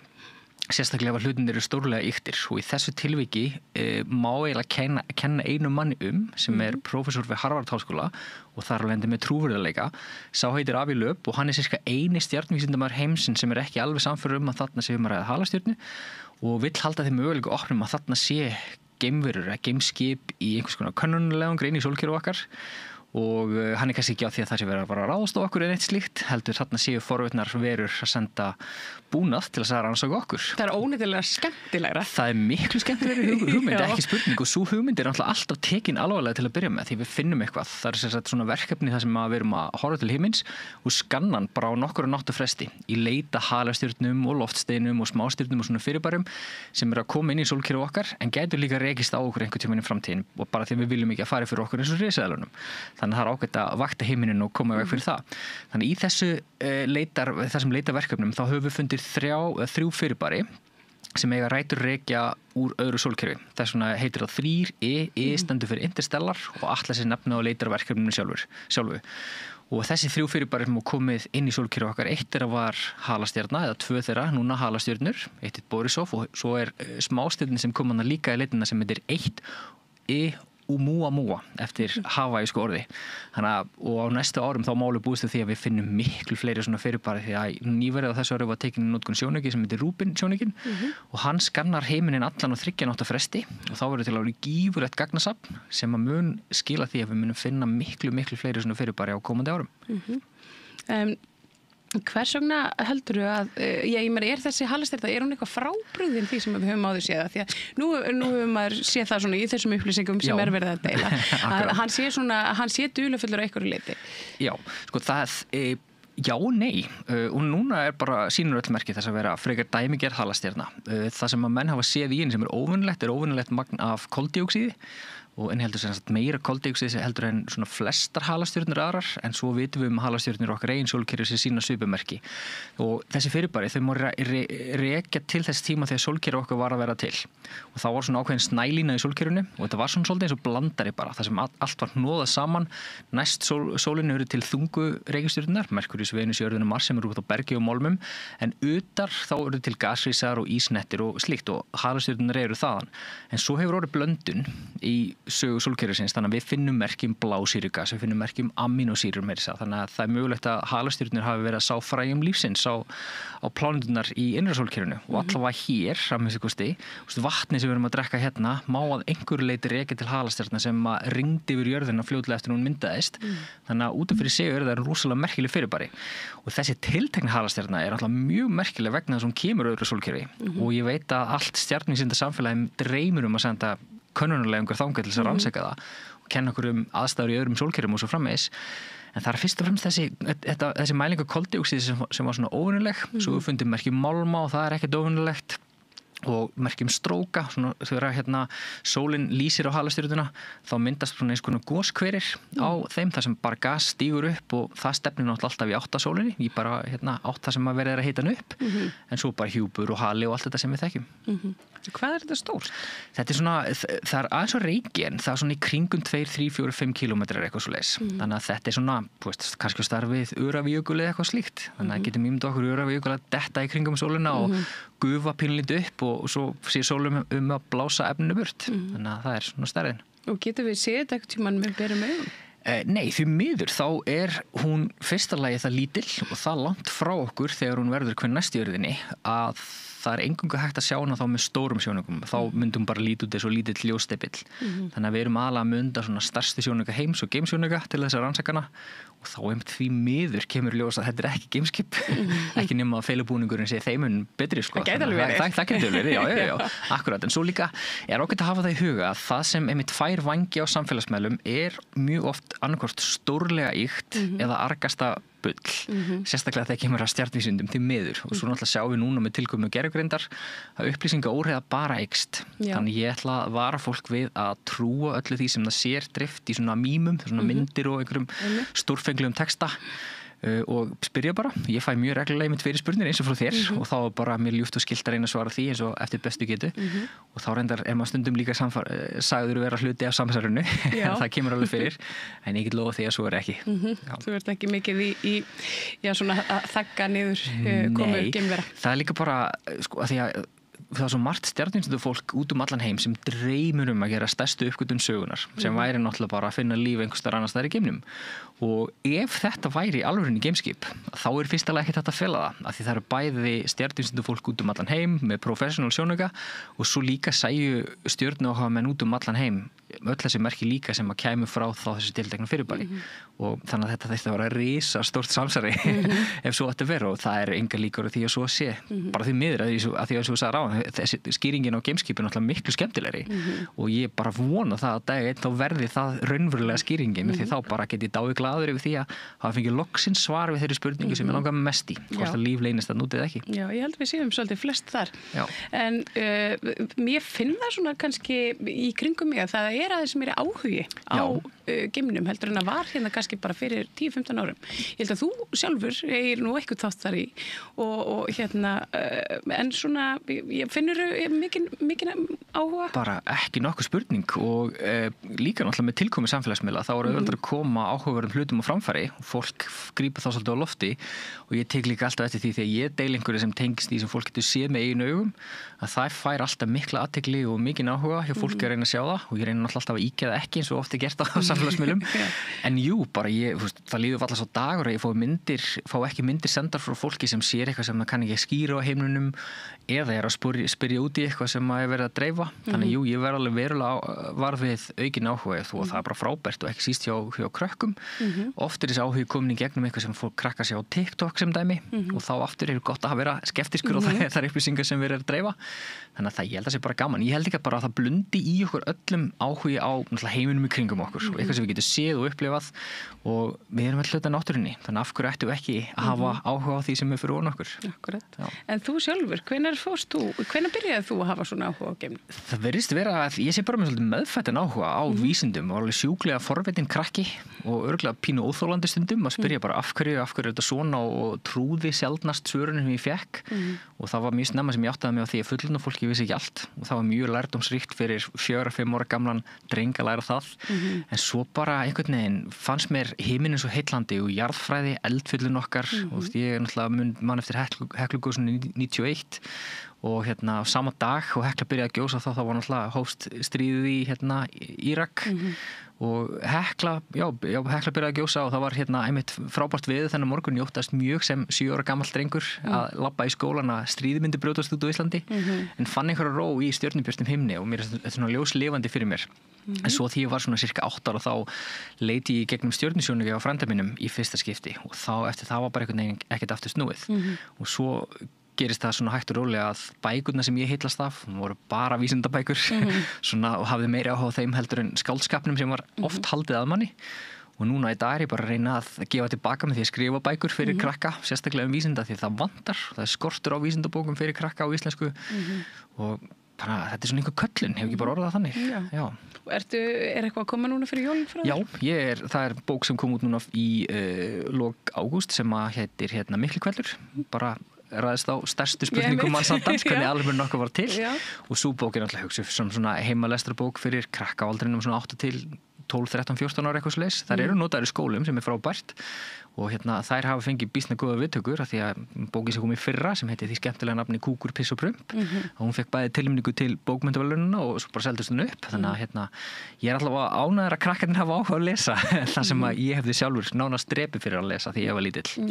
Já, það er oft talað að krakkar séu að lesa minna og þar fram eftir götunum en ég velti einmitt oft fyrir mér hvort að það sé reynilega bara nóg í boði fyrir þau. Það er svo alls ekki nóg í boði fyrir þau og ég finn það líka áþreifanlega þegar ég hitti krakka og ég er oft fenginn til þess að koma í heimsókn í skólan og segja frá loftsteinum og þá leyfi ég að handleika steinum frá tunglinu og Mars og eitthvað svona og þeim finnst það öllum skemmtilegt og áhugavert þannig ég veit alveg áhugum blundar í þeim en þau fá einhvern veginn ekki þá andlegu næringu sem þau þurfa og þau fá hann oft náttúrulega gegnum samfélagsmiðla og það er erfitt fyrir bókina kannski að keppa oft við 20 sekundna soundbætið sem er ekki frábært en svo tek ég líka eftir því að orðaforðin er orðin miklu verri og oft því ég er að tala segjum Miklihvell eða segjum sólmyrkva bara sem að verða á næsta ári að þá spyrja krakkarnir oft bara sólmyrkva, er það svona solar eclipse af því þau hafa séð það á TikTok en það var ekki sér íslensku umfjöllun það og þar er líka bara ríkisfjölmiðlunum okkar pínulítið að kenna það er ekki settur nægur kraftur í til dæmis krakkarúf til þess að bara búa til almennilegt fræðsluefni. Þannig að það fjársvelt, ég ætti að þekkja að ég vann þar inni og við áttum að vinna vinnu sem var á herðum yfirleitt 3-4 annars staðar í heiminum fyrir miklu verri laun heldur nokkuð tímann annars staðar. Og svo finnst mér oft einmitt stjórnvöld tala í þátt að við þurfum að varðveita íslenskunni og svona, svo gerist bara einhvern veginn ekki neitt. Það bara tala en ekkert fylgir. Við ræðum það mjög oft í þetta borð. Ég skil það svo mjög vel. Því maður sér alveg hvað virkar. Það einmitt að heimsækja skólana. Ef til dæmis ríkið ætlar að efla áhuga á vísindum, að auglýsingaherferð á strætóskiltum eiginlega ekki að fara að skila neinu en að fá, einhvern jarðeðlisfræðing inn í skólan með glænýtt hraun eða bara fara í rútuferðir út á Reykjaneskaga þegar eldgos í gangi og leyfa börnum að upplifa þetta með berum augum það miklu líklegra til þess að kveikja einhvern áhuga heldur nokkuð tíman einhverjar auglýsingaherferðir eða senda tónlistamann í skólan eða hvað sem þannig að nota tilraunastofuna sem Ísland fara út, mér finnst að barn sem að útskrifast í íslenskum grunnskóla ekki farið gegnum grunnskólan án þess að hafa farið í bara að sjá tunglið og Saturnus í gegnum sjónauka að minnst einu sinni og fara upp að jökli og þekki steinana nákvæmlega, skoða trén og allt þetta þeim finnst þetta oft kannski ekki rosalega skemmtilegt þegar verið þetta á sér stað en þetta samt skilur eftir einhverju jákvæð upplifun aftur í kollinum á þeim sem þau kunna meta setna mér og það þeim líka bara að fá að vera með félagunum það annað sem við höfum tekið eftir, ég hef tekið eftir það svona einhver svona hræðsla líka við og ótti við náttúruna og finnast hún svolítið ógeðsleg bara það að leggjast niður í grasi og verða skítugur með höndunum í moldinni og kanna hvað leynist í henni fullt af einhverjum örverum og flugum, ég veit ekki hvað það hægt að lækna allt saman með því að fara bara út í náttúruna og kveikja áhuga þannig og þá líka kveikir maður áhuga fullt af öðrum hlutum þess að minn áhuga á stjarnvísindum bara leiti til áhuga á eðlisfræði og efnafræði og allt í einu samfélaginu líka því þetta blandast allt saman þegar öll eru botni kvöld þannig að við þurfum að vera miklu duglegri að styðja við börnin okkar og svona Já, ég alveg sammála því eitthvað núna, Sævar, sem að við ættum að svona, hafa bak veirað svona þegar við horfum upp í himinin eitthvað sem við getum séð núna á næstunni? Það náttúrulega núna þessa mundir halastjarna á lofti sem heitir Lemon og hún hefur vakið pínu áhuga fólks á samfélagsmiðlum og myndirnar eru svolítið ýktar sem þar koma þeim yfir en til þess að sjá hana sem dæmi þá þarf bara stjörnukort og það nóg að sækja sér bara eitthvað app í síman sem ókeypis og það sýnir þá staðsetninguna leita þá með handsjónuga á himninum og þá getur þessi svona loðin bolta snemma kvöld svona í kringum 7-8 leiti eitthvað svoleiðis en svo bara erum við að sigla inn í núna nokkur ára frábærum norðurljósatíma þannig að ef fólk vil sjá glæsileg norðurljós þá núna tíminn til þess að horfa til því 2025, 6, 7, 8, 9 verða frábær norðurljósár og svo náttúrulega þessi stóri viðburður á næsta ári sem að Íslendingar eru svona almennt séð ekki farnir að gera sér grein fyrir hversu mikið fár verður og það verður miðvikudaginn 12. ágúst 2026 almyrk og sólu. Getum við aðeins talað það einmitt? Það eitthvað svona, ég heyrði hann Sigmar Guðmundsson. Já, hann var eini svona sem að fór inn á þing og sagði, hann sagði, verðum við ekki að gera eitthvað plan, guys? Jú, og það einmitt komið vegna þess að ég þekki Sigmar vel eftir að hafa verið með honum í morgunútvarpinu vikulega árabil og við fórum saman og fylgdumst með almyrk og sólu sem var í Bandaríkjunum 2017 og eftir að hafa verið svona pínu frústreraðar yfir skorti og áhuga hjá stjórnvöldum, sveitafélögum og hagaðalum að þá bankaði ég bara upp á skrifstofunni hjá Sigmar og sagði, við verðum að gera eitthvað í þessu annars verður þetta kaos og það gerist alls þar í heiminum og hann alltaf hafði upplifað eigin skinni þannig kjölfarið þá fór hann og sagði þeim við þurfum að undirbúa okkur en svo hefur lítið sem ekkert gerst þannig ef einhver sem fulltrúi stjórnvalda að hlusta þið verðið að fara að spýta lófana það er bara, þetta reddast ekki Hvað það sem gerist? Það sem gerist er náttúrulega fyrsta lagi ef við bara myrkun sjálfur hann er náttúrulega bara eitthvað stórkostlegasta sjónarspil sem til í náttúrunni og ég segi þá ég er búin að sjá 4 og elti á allan heim og ég er búin að fara að grenja yfir öllum þannig að bara þetta er svo tilfinningaríkt þetta á sér stað í kringum þig, fyrir ofan þig en líka innra með þér þannig að við sem erum að elta myrkva segjum, maður horfir ekki, sér ekki almyrkva, maður upplifir almyrkva og upplifunin fyrir all skilningavitt og þú finnur vindin breytast, þú finnur hitastigið lækka, þú heyrir fuglana þagna og eða byrja að syngja aftur eftir myrkvan þú heyrir fólk gráta, blóta, hrópa og svo framvegis og en það sem maður fylgir þessu alltaf að það fár Það að segja áhug fólks á að fara á þann stað þar sem myrkun sést best verður gríðarlega mikill og það gerist alls þar í heiminum, alveg sama hvar við erum, hvort sem við erum í Afríku eða Ameríku eða Evrópu, skiptir engu máli. Og við erum bara ekkert alveg undir það búin að segjum sem svo að þessi gott veður á Snæfellsnesi, að þá liggur straumur mikils meiri hluta borgarbúa þangað. Og það verður einhvers konar... Þetta verður hérna túristasísón líka. Já, þetta háanna tími ferðaþjónustu og Ísland selt nú þegar, nokkurn veginn alveg. Það verður erfitt að bóka veitingastæði og það nú þegar erfitt að bóka veitingastæði, gistingu, bensínstöðarnar á slóðinni þurfa að vera undir það búnar að fá holskeplu af fólki inn á sama tíma nokkurn veginn. Þannig að það huga rosalega mörgu. Og vegagerðin þarf að vera með á nótunum á þeim stöðum þar sem veginir eru kannski ekki frábærir eins og á sunnanverðu Snæfellsnesi. Vegurinn undir Látrabergi náttúrulega ekki frábær en það á að laga hann fyrir þennan stóru dag sem betur fer. Og ef það er gott veður þar á þeim slóðum þá má búast við miklu annríki á vegum á Vestfjörðum sem dæmi.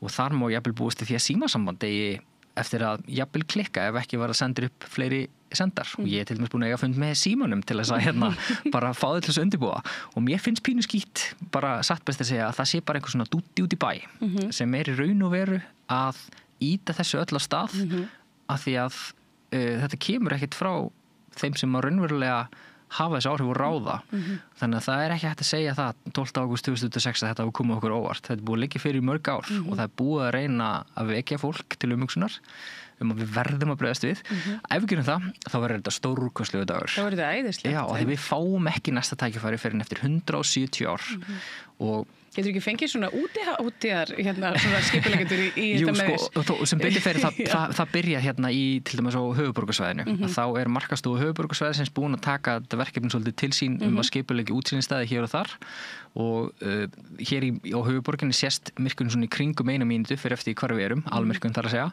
og það máli búist við þegar hér verði fjöldi fólk sem vel viðrar hér og sömulegis út á Reykjanesskaganum það sem að búist miklu fjölda fólks í Suðurnesjabæ út á Reykjanestá minna fólk sem að fara í flug seinnipartinn frá Íslandi til Bandaríkjanna eða Norður-Ameríku einhvers staðar að það verður að leggja stað snemma og Icelandair þarf að hafa það í huga og hvernig einmitt, ég meina að geta flugvélar tekið á loft þegar það svona myrkur? Já, það sem að náttúrulega gerist að það verður ekki alveg myrkur ef það til dæmis heiðskýrt ef það heiðskýrt þá svona birtan meira kannski í ætti það sem verður 30-40 mínútum eftir sólsetur, eitthvað svoleiðis og ef það hins vegar bara þungbúið og rigning þá verður algjört myrkur í mínútu til 2 fyrir eftir hvar við erum og það miklu meiri upplifun heldur til dæmis deildarmyrkvi og jafnvel 99,9% deildarmyrkvi ekki sama upplifun eins og 100% bara almyrkvi og jafnvel þó sé skíðað þannig að við munum alltaf upplifa eitthvað einstakt og fallegt og skrítið og skemmtilegt saman þennan tiltekna dag en ég hef til dæmis verið að tala Icelandair líka það bara náttúrulega fyrsta lagi að hafa það í huga að það eru farþegar sem eru að fara frá Íslandi til Norður-Ameríku og Evrópu þar sem maður sést deildarmyrkvi og vonandi bara verður hægt að fljúga inn í slóðina og lengja myrkvan úr 2 mínútum og 18 sekúndum í 3 mínútur þannig að það ýmislegt þetta að gera og þetta allt í undirbúningi þannig að gera ekkert annað þessa daginn en fara að fundi hingað og þangað til þess að reyna að fá fólk til þess að vakna svolítið sko. Já, það veitir ekki af. Það svona eins og brjálæður vísindamaður í bíómynd. Já, þetta bara svona ástríða sem að ýtir manni og dregur manni áfram sko. Mér langar svo mikið að Íslendingar fái að upplifa sérstaklega börnin okkar hversu stórkostlegt þetta að því þetta líka svo gullið tækifæri til þess að kveikja smá áhuga á náttúrunni og bara svona STEM-greinum, vísindi, tækni, starffræði, verkfræði og listum auðvitað líka að því að í gegnum tíðina þá hafa myrkvar verið innblástur fyrir listafólk og innblástur í trúarbrögð og bara menningu okkar yfir höfuð. Þannig að við eigum að sjálfsögja að fanga tækifærið og ég svo óttast svo innilega að það fatti það enginn fyrir bara allt og seint og ég vil ekki að gerist. Nei, við höldum áfram að tala þetta, við skulum bara minna á þetta reglulega. Ég tek það bara á mig Flott, fólk getur einmitt fæ að skjóta þegar, getur farið inn á vef sem heitir solmyrkvi2026.is þar að finna niðurtalningu í fyrsta leið og svo gagnvirkt kort sem hægt að smetla á og þú getur bara slegin heimilisfangi þitt í svona stækkunargler, smelt sérna korti og sé nákvæmlega hvað áttu að horfa klukkan hvað myrkun hefst frá nákvæmlega þínu heimili eða hvar sem þú ert á hvað einasta punkt landsins þannig að solmyrkvi2026.is Já, þetta spennandi en kannski svo við snúum aðeins aftur að þessum hvað var það, Atlas? Já, 3 Atlas og svona álíka fyrirbærum og upplýsingaóreiðinni hvernig á fólk að greina réttar upplýsingar? Það rosalega erfitt í dag, sérstaklega með tilkomu spunagreindar eins og til dæmis ChatGPT sem að ég hef séð trekk bulla út í hið og vondilega, þannig að fyrstulega bara taka hluti með fyrirvara, ég held það sé best, ekki vera að deila einhverju án þess að hugsa sér tvisvar og bara geti fengið aðra staðfestingu einhvers staðar annar stað frá, til dæmis veit spunagreindin ekki að jörðin er hnött út. Þannig að stundum er verið að mæla með að fólk horfa okkur fyrirbæri sem sjást bara hinum einn á hnettinum, ekki frá Íslandi sem dæmi. Þannig að það getur verið bara mjög erfitt og snúið að sjá hvað er satt og hvað er ekki satt, en það er ágætisleið að skoða myndir til dæmis ljósmyndirnar. Eru þær stórlega yktar? Er það með svona litum í norðurljósunum sem sjást aldrei sem dæmi og augljóslega búið til í einhverju tölvu? En svo líka bara að spyrja. Bara aftur hugsa sér tvisvar og spyrja ef þú ert ekki viss. Það sakar aldrei. Ég stundum bara heila hóla daginn að svara fólki í samfélagsmiðlum hvað það getur séð á himninum eða hvað það er að sjá á himninum en það er bara flott. Ertu ekki með svona fyrirlestra eða námskeið eða eitthvað fyrir fullorðið fólk? Jú, ég meira þess að bara hefjast í næstu viku held ég. Það er næstu eða þar næstu viku, nú man ég ekki hvort það er, en það er hjá Endurmenntun, bara námskeið stjörnuhiminin yfir Íslandi, það sem við tölum norðurljósin og hvernig að nota sjónauka og förum við örugglega í falsupplýsingar sem við erum að dreifa á netinu. En svo náttúrulega bara reglulegar heimsóknir í fyrirtæki, halda fyrirlestra og svona það sem ég kalla skemmtiment, edutainment, það sem er alltaf skemmtilegt. Og hittir jafnvægni mark, þannig að fólk hefur áhugað því, þá borum að setja sig í samband, óvænt skemmtun. Æðislegt. Sævar Helgi Bragason, Stjörnu Sævar, þakka kærlega fyrir að koma að hinga á rauðaborður, þetta var ekki auðvildasta svona leiðin hinga. Það er náttúrulega allt á kafi í snjó. Já, akkurat, ég þóttist alltaf hjóla, það gekk ekki vel, reiddi hjólið alla leið, en það fylgir. Já, þetta fylgir og er stórskemmtilegt, ég vona að þeir gangi ágætlega að arka heim. Takk, og sömuleiðis bara. Já, takk fyrir. Og tók ég við það meira hér að handa við auglýsingar. Jæja, krakkar, þetta er síðasti dagurinn minn. Ég ætlaði nú aldrei að fara að vinna sér leiðbeinandi. Ég hef náttúrulega aldrei lært þetta að kenna. Ég lærði nefnilega hagfræði. Hæ krakkar, ég er nýji kennarinn ykkar. Ég er búin með 5 ára kennaranám og ég hlakka til að vera með ykkur þangað til þið útskrifist. Fjárfestum í kennurum. Kennarasamband Íslands.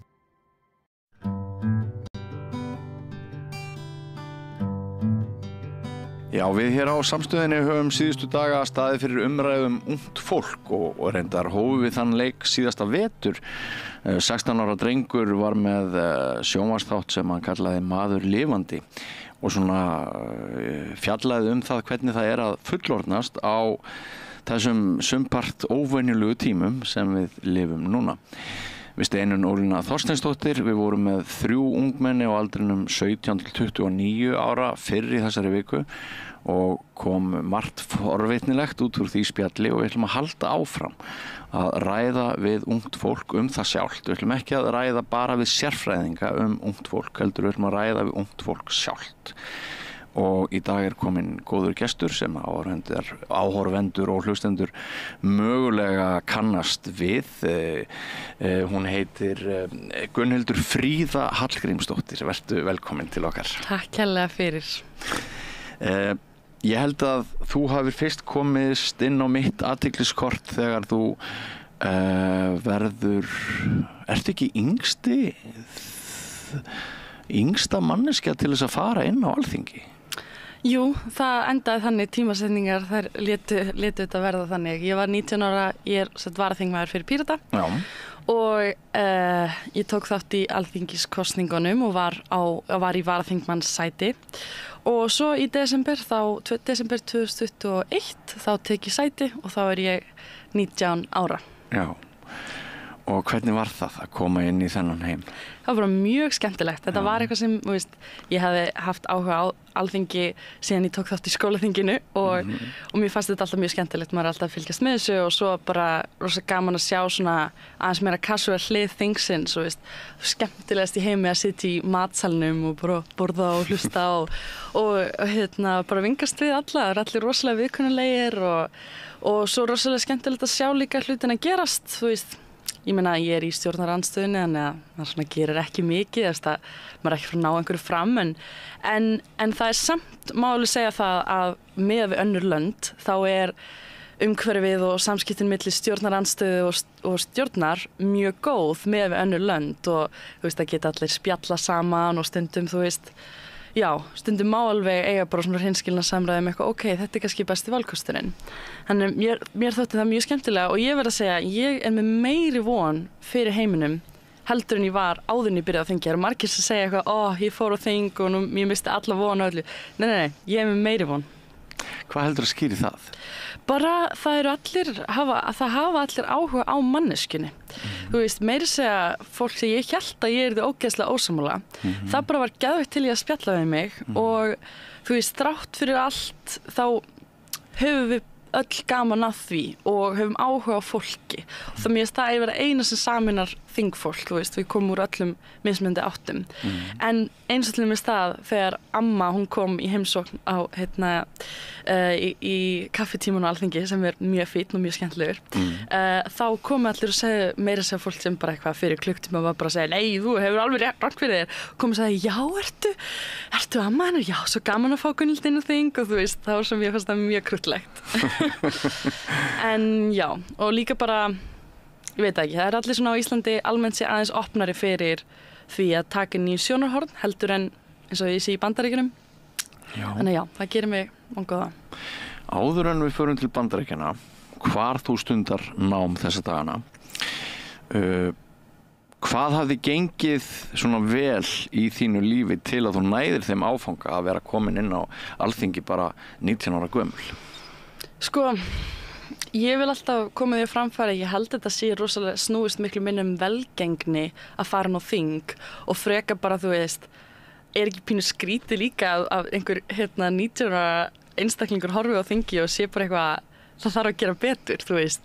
Ég hef búin að taka þátt í loftslagsverkfallinu í mörg ár áður en ég fór á þing og þú veist, ég byrjaði gett vangóðum bara eitthvað svona, já, þú veist, mega gett mikið sens að lækka losun og gera allt og skrifa undir Parísarsáttmálann og allt þetta og ég bara hélt andjóks að eftir að við varum búin að kynna okkar mál að ríkisstjórnin myndi bara gera það af því þetta svo rökrétt, en svo gerði það ekki og ég bara, og þá hugsaði ég, ok, kannski, þú veist, eitthvað vandamálin að þingi og kannski vil ég þá taka þátt í því og þetta var bara þannig að ég var að fara frá Íslandi og þú veist, mér langaði ekki að gefast upp, mér langaði að halda áfram að vinna að einhverju þótt að, þú veist, ég væri bara varaþingmaður að þá hvað ég gera þetta en ég veit ekki, svo hefði ég líka verið eitthvað inn á TikTok og inn á samfélagsmiðlum að vekja athygli á hlutum þannig ég held að það hefði ekki verið eitthvað út úr hött að ég hefði farið inn á þing, þú veist. Nei, það voru allir margir sem vissu hver þú varst. Já, allir, þú veist, sumt ungt fólk sem hefði kannski ekki heyrt mikið stjórnmál áður, þannig var einhver á þeirra aldri sem var að tala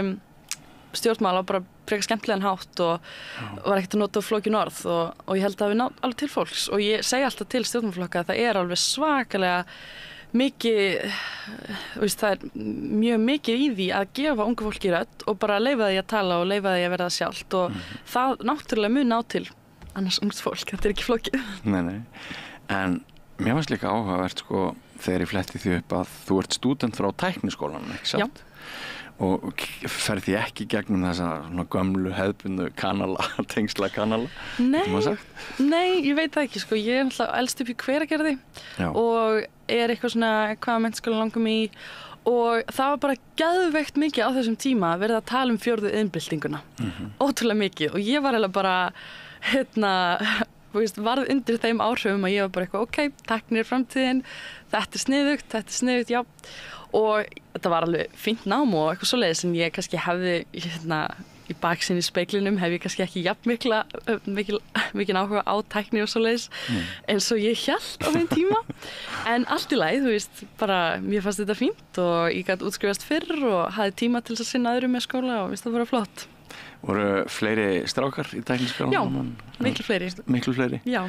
Þannig að þú ert svona, já, það kannski svolítið í þér líka að svona brjóta niður vígi, eða hvað?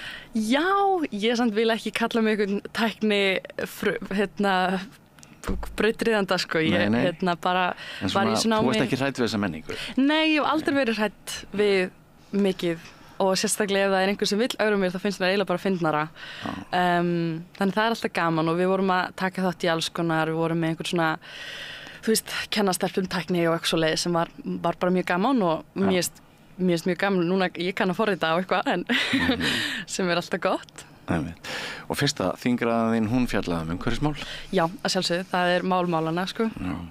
Ég held að þetta sé pínu svona, fólk veit ekki alveg hvert við séum að fara að taka þetta núna, að við byrjuðum á því í loftslagsverkefninu bara að vekja athygli á þessu og þá var það mesta að fá fólk til þess að vera sammála við þurfum að gera eitthvað í þessu.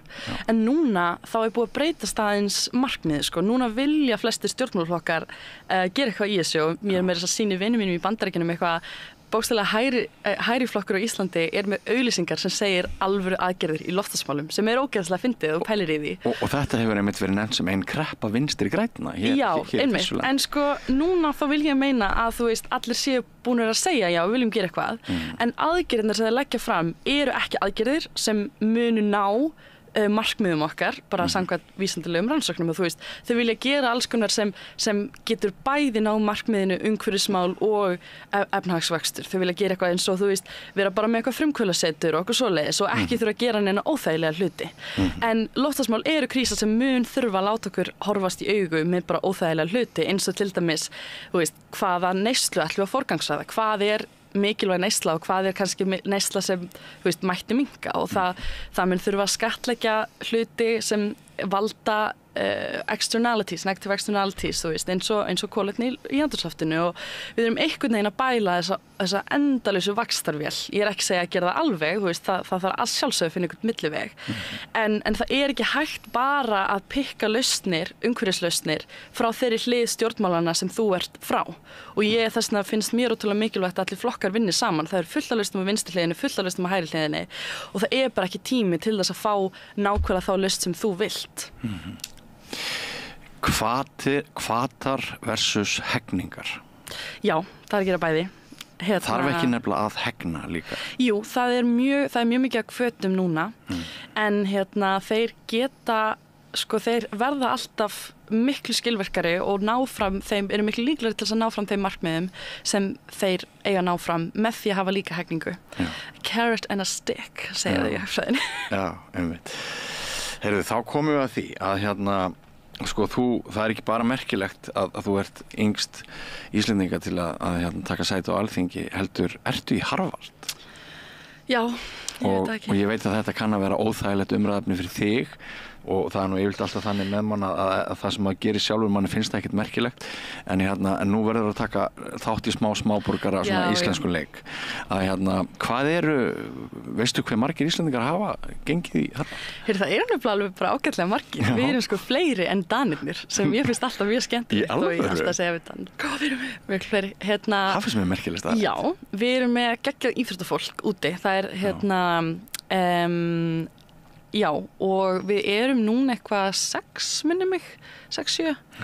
og það bara ágætt sko. Og þið í sambandi eitthvað einbyrðis? Já, við erum alltaf með einhverja Íslendingahittinga og svo svona norræna félagið stundum með hittinga og þá finnst mér mjög gaman að reyna að tala skandinavískuna. Já, en nú kannski einhverju sem eitthvað ungt fólk að fylgjast með okkur og það hugsa bara Harvard býtu, það ekki allt og dýrt, kemst nokkur í Harvard? Nei, sko mér finnst það eiginlega stærsta mýtan að nám í Bandaríkjunum sé rosalega dýrt. Er það?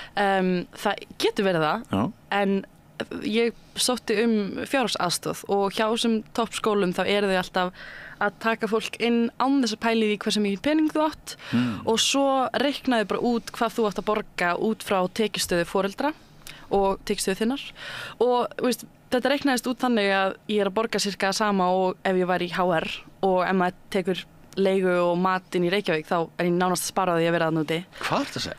Og þannig þú veist, já, þetta var alveg stór, ég myndi að sjálfsögða ekki gera, ég veit ekki, ef skólinn náttúrulega 10 milljónir á ári ef þú borgar ekki, ef þú fær ekki fjárhagsaðstoð, þannig ég held ég væri ekki gera þetta ef þetta var ekki fyrir það. Nei. En ég var bara mjög heppin með það að, sko, þú veist, ég pældi ekkert í þetta væri möguleiki að sækja fyrir en ég fór í eitthvað sumarprógram á vegum sendiráðsins þar sem maður fór til Bandaríkjanna og ég kynntist einhverjum Ameríkönum og þau voru alveg að peppa mig í þetta og bæði amerísku skólar taka miklu meira tillit til, þú veist, eða þú ert að taka þátt í félagsstarfi og svona ritgerðum. Sem þú hafði alla tíð gert. Já, sem var miklu meira minn, styrkur heldur en eins og mér langaði líka í skóla kannski í Svíþjóð og Frakklandi og þá voru þau bara horf og einkunnir og veist, mér fannst svo margt áhugavert með skólanum og ég var kannski ekki alveg með 10 í meðalengun sko. Þannig að ég komst ekki í neina skóla í Svíþjóð og voru lítið skóla í Frakklandi og ég var bara eitthvað, ég þarf bara að spila það sem minn leikur sterkastur og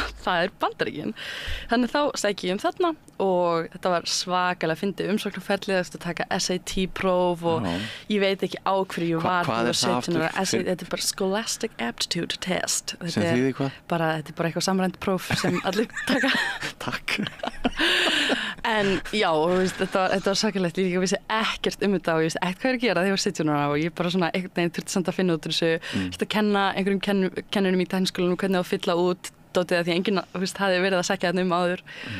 Og svo var þetta bara, já, mikil heppni, ég veit ekki, þú veist, bara svona lagði allt í þetta og það setti allt að veiði og rosalega vinna í umsóknarferlinu. Já, það var ákveðið tímabil í janúar þar sem ég var að klára allar ritgerðirnar og klukkan alltaf 12 á bandarískum tíma þá 4 á íslenskum tíma nóttina. Þannig ég var bara, í jólafríinu var ég bara alltaf að vaka þangað og ég var að drekka svo mikið kaffi, grílukaffið frá Kaffitár. Ég fékk óbeit á því eftir að ég sótti ég gæti ekki drukkið langan tíma því að bara slæma minningar.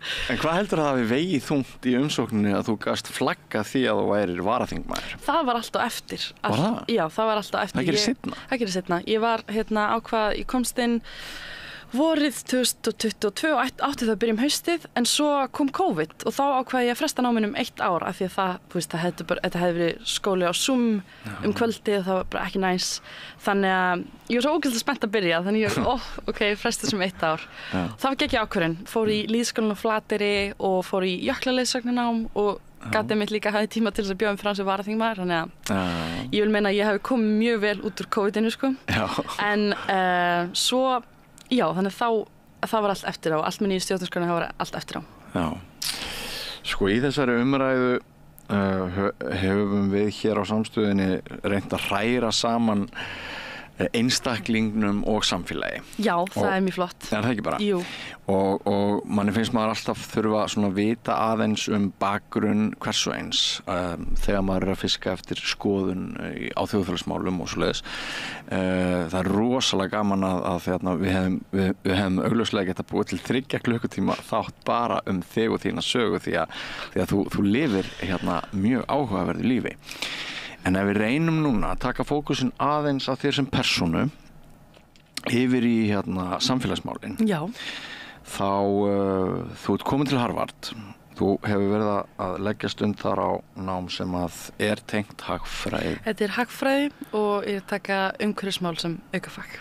Já, síðan hefur líka aðeins verið að læra kínversku, er það ekki? Jú, ég tók kínversku og kvísjó Jongwen bara sem aukatímar. Maður fær alltaf smá val og það er bara skemmtilegt að í Harvard þá er eins og allir geri allt bara annarkvort á 150 eða ekki. Þannig það að skrá sig í kínverskunám var alveg svona, þú mætir á klukkutíma á dag og ert að læra 49 karaktera og þetta er alveg pakki sem þú ert að skráða í. En þú ert talandi eftir ár sko og það var ótrúlega gaman, ég fór til Kína í sumar og var að spreyta mig, það var mjög skemmtilegt. Ok, segjum sem svo að ég því boðaður sem gesta fyrirlesari til Harvard. Já. Og sem að verður aldrei sko. En ég myndi segja að ég væri búin að greina íslenskt samfélag þannig að unga fólkið hefði mestar áhyggjur af umhverfismálum, atvinnumálum í framtíðinni. Það hefði orðið svo breyting að nú væri ekki lengur hægt að mennta sig og búa og vænta þess að þú fengir bara ágætisvinnu. Efnahagsmódel heimsins væru meira og minna ósjálfbær og þyrfti varla nema bara svona anda á sum þeirra þá myndi þau hrynja og ofan á allt þetta myndi bætast ákveðin svona heimsenda ógn og meiri ófriðar blikur en mjög langt skeið og þá erum við að horfa til Úkraínu, við erum að horfa til þess hvernig Kína geti stigið fram, við höfum náttúrulega heyrt marga tala að Bandaríkin rambi á barmi borgarastyrjaldar.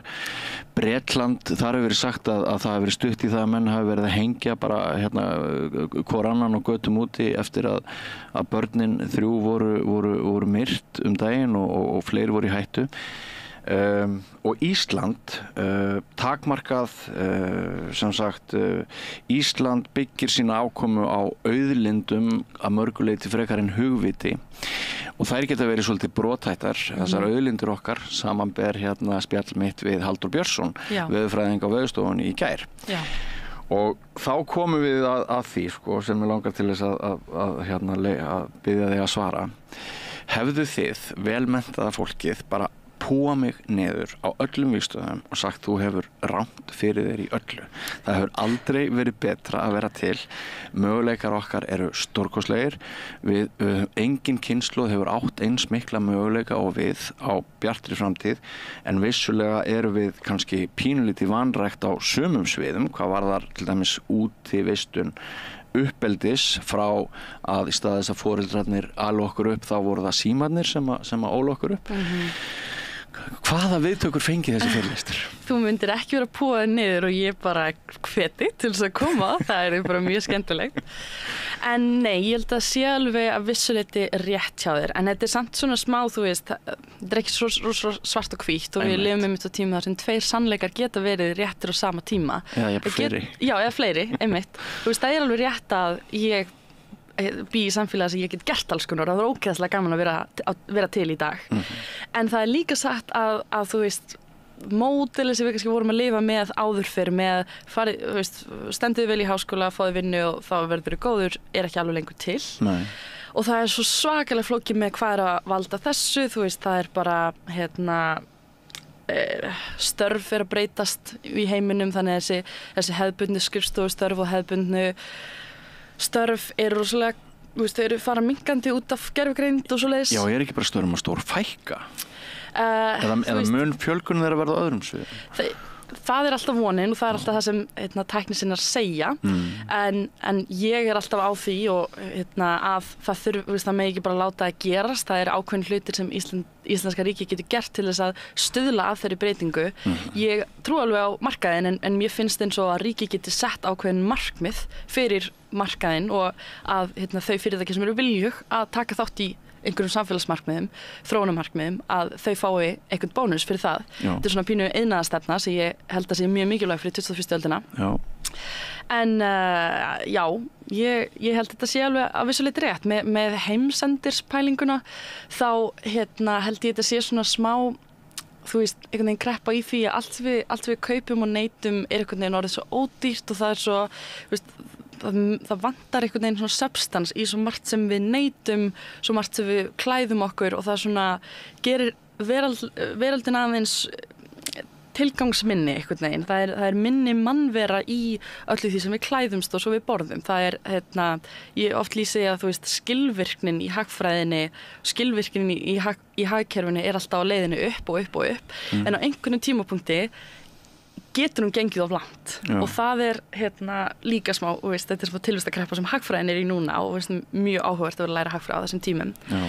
Eins og til dæmis bara veist, störf í ferðamálageiranum, þetta eitt stærsti geirinn á Íslandi núna en út af einmitt það búið að vera auka skilvirkni og það alltaf pressa á fyrirtæki að vaksa að þá vilja þau alltaf, hvernig getum við köttað kostnað og svoleiðis og þá einmitt, þú veist, geta þau bara lækka laun og gert störfin einfaldari og gert þau að störfum þar sem það þarf að skipta út fólki ótrúlega fljótt.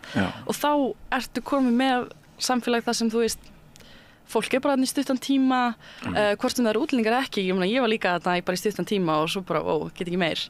Það ekkert rosalega skemmtilegt og það að byggja upp langtíma starf í einhverju svoleiðis erfitt og það mörg störf sem að verða einhvern veginn svoleiðis. Já, svo það kom út skýrsla hjá forsætisráðuneytinu í fyrra og hún mældi það að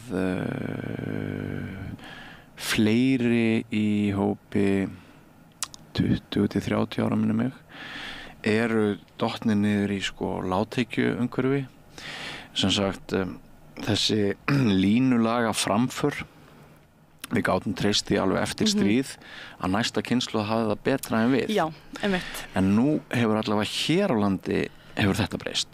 Já. Og það er nýtt og maður svona, já, ok, það er þá ekkert náttúrulögmál að bara heimurinn verði alltaf betri og betri. Auðvitað getur hann ekki mjög djúpar dýfur og sú tilhugsun ein og sér kannski gæti ímynda með breytir að einhverju leyti hugarheimi ungs fólks eða hvað? Sko, ég vil alltaf meina það að blessunin við það að alast upp á Íslandi er svo að við einhvern veginn taugakerfið okkar elst upp í rosalega góðum aðstæðum. Þannig að við erum miklu líklegri til að treysta hvor öðru og við erum miklu líklegri til að vilja vinna saman. Þannig að einhvers konar svona svakalegs ofbeldis, þú veist, eitthvað, það ætti ég erfiðar með að sjá hér. En þetta er alveg rétt, okkar kynslóð kannski er ekki alveg að búast við sömu línulegu framför, en ég held að þetta sé líka bara ójöfnuður, þú veist, inngangsstörf og eru ekki alveg vel launuð og voru, en það eru samt einhver störf sem eru þannig, ég meina ef þú ert að fara að vinna í banka, þá ertu að fara að fá vel borgað. En það er líka bara þannig að það er meiri renta sem er tekin, þú veist, ef þú ert að vinna í einhverjum geirum það sem renta er tekin, þá eru þau laun hærri. Og Adam Smith sagði alltaf, frjálsmarkaður er markaður sem er frjáls frá rentu, sem ég rosalega fyndi að hugsa til. En það er einhver starf sem eru ennþá svakalega vel borguð og ég með tek eftir, þú veist, nú er ég að fara að útskrifast með fullt af fólki í Harvard sem er á leiðinni í einhver svona quantitative finance starf sem er að borga þeim, hvað er 800.000 bandaríkjadalir, þetta er einhverja 10 milljónir á mánuði. Þannig það eru, þú veist, það eru einhverju starf sem heldur ennþá þessu uppi og heldur standardnum frekar háum fyrir okkur. Ég meina, þú veist, af hverju þarf að vera í hálaunuðu starfi mjög snemma þegar við erum ung? Það er líka búið, líka ákveðin hlið þessu það er búið að auka eftirspurnina og normið, neyslu viðmiðið sem við lifum í, þú veist, að allir geti farið út á hverju ári, allir kaupi ótrúlega mikið af fötum, þú veist, lífsstillin okkar gerur okkur líka pínu fátakan, myndi ég segja. Og það séu ennþá tilvist, ég meina það er ekki þeim að kenna, það eru ennþá störf sem heldur uppi okkar væntingum. Og ég og Maj-Britt, vinkonum mín frá Danmörku, við köllum þetta stundum svona anonymous wealth. Þú fær pening til þess að sjá pening annarra, en þetta er peningur sem þú færð ekki af því þú ert nauðsynlega eitthvað verðmætari en annars starfsfólk, en þetta er peningur sem þú færð til þess að spyrja ekki spurninga. Einmitt. Þeir sem rugga bátunum, þeir eru ofta ekkert í bestu málunum. Nei. En sko, áhugavert og nefnir fjármálageirann, þar virðist ennþá leka smjör á hverju strái þangað til við förum kannski næstu djúpu kreppu með skömmu fyrirvara. Ég veit ekki hvort þú spáir því eða... Ég veit ekki sko, en hagkerfið eins og sett upp núna það er alltaf í hringrás, þannig að allt sem fer upp mun fara niður. Og það er mjög erfitt með það að sko, rosalega mikið af fjármálageiranum í dag hefur farið út í bara svona það sem Mariana Mazzucato kallar casino capitalism, að veðja á eitthvað eitt og svo fer það upp og eitthvað svoleiðis, og það fer svakalega mikið effort í þetta og fjármagn helst í einhverju svona meðan það ætti að vera að fara í fjárfestingu í húsnæði eða eitthvað svoleiðis. En það hefur orðið ákveðin pressa til þess að fyrirtæki hagnist alltaf meira og meira bara út frá hvernig samkeppni virkar. Og þess vegna vilja þau minna vera í einhverju sem kannski gefur ekki jafn mikið af sér. Ég meina, þú veist, af hverju er ekki fullt af fyrirtæki með fjárfesta í vatni og orku í þróunarlöndum, bara það borgar ekki jafn mikið, þú veist, það er ekki jafn arðbært að gefa fólki sem er fátækt orku eins og það er að vera að veðja á einhver hlutabréfi eða eitthvað svoleiðis.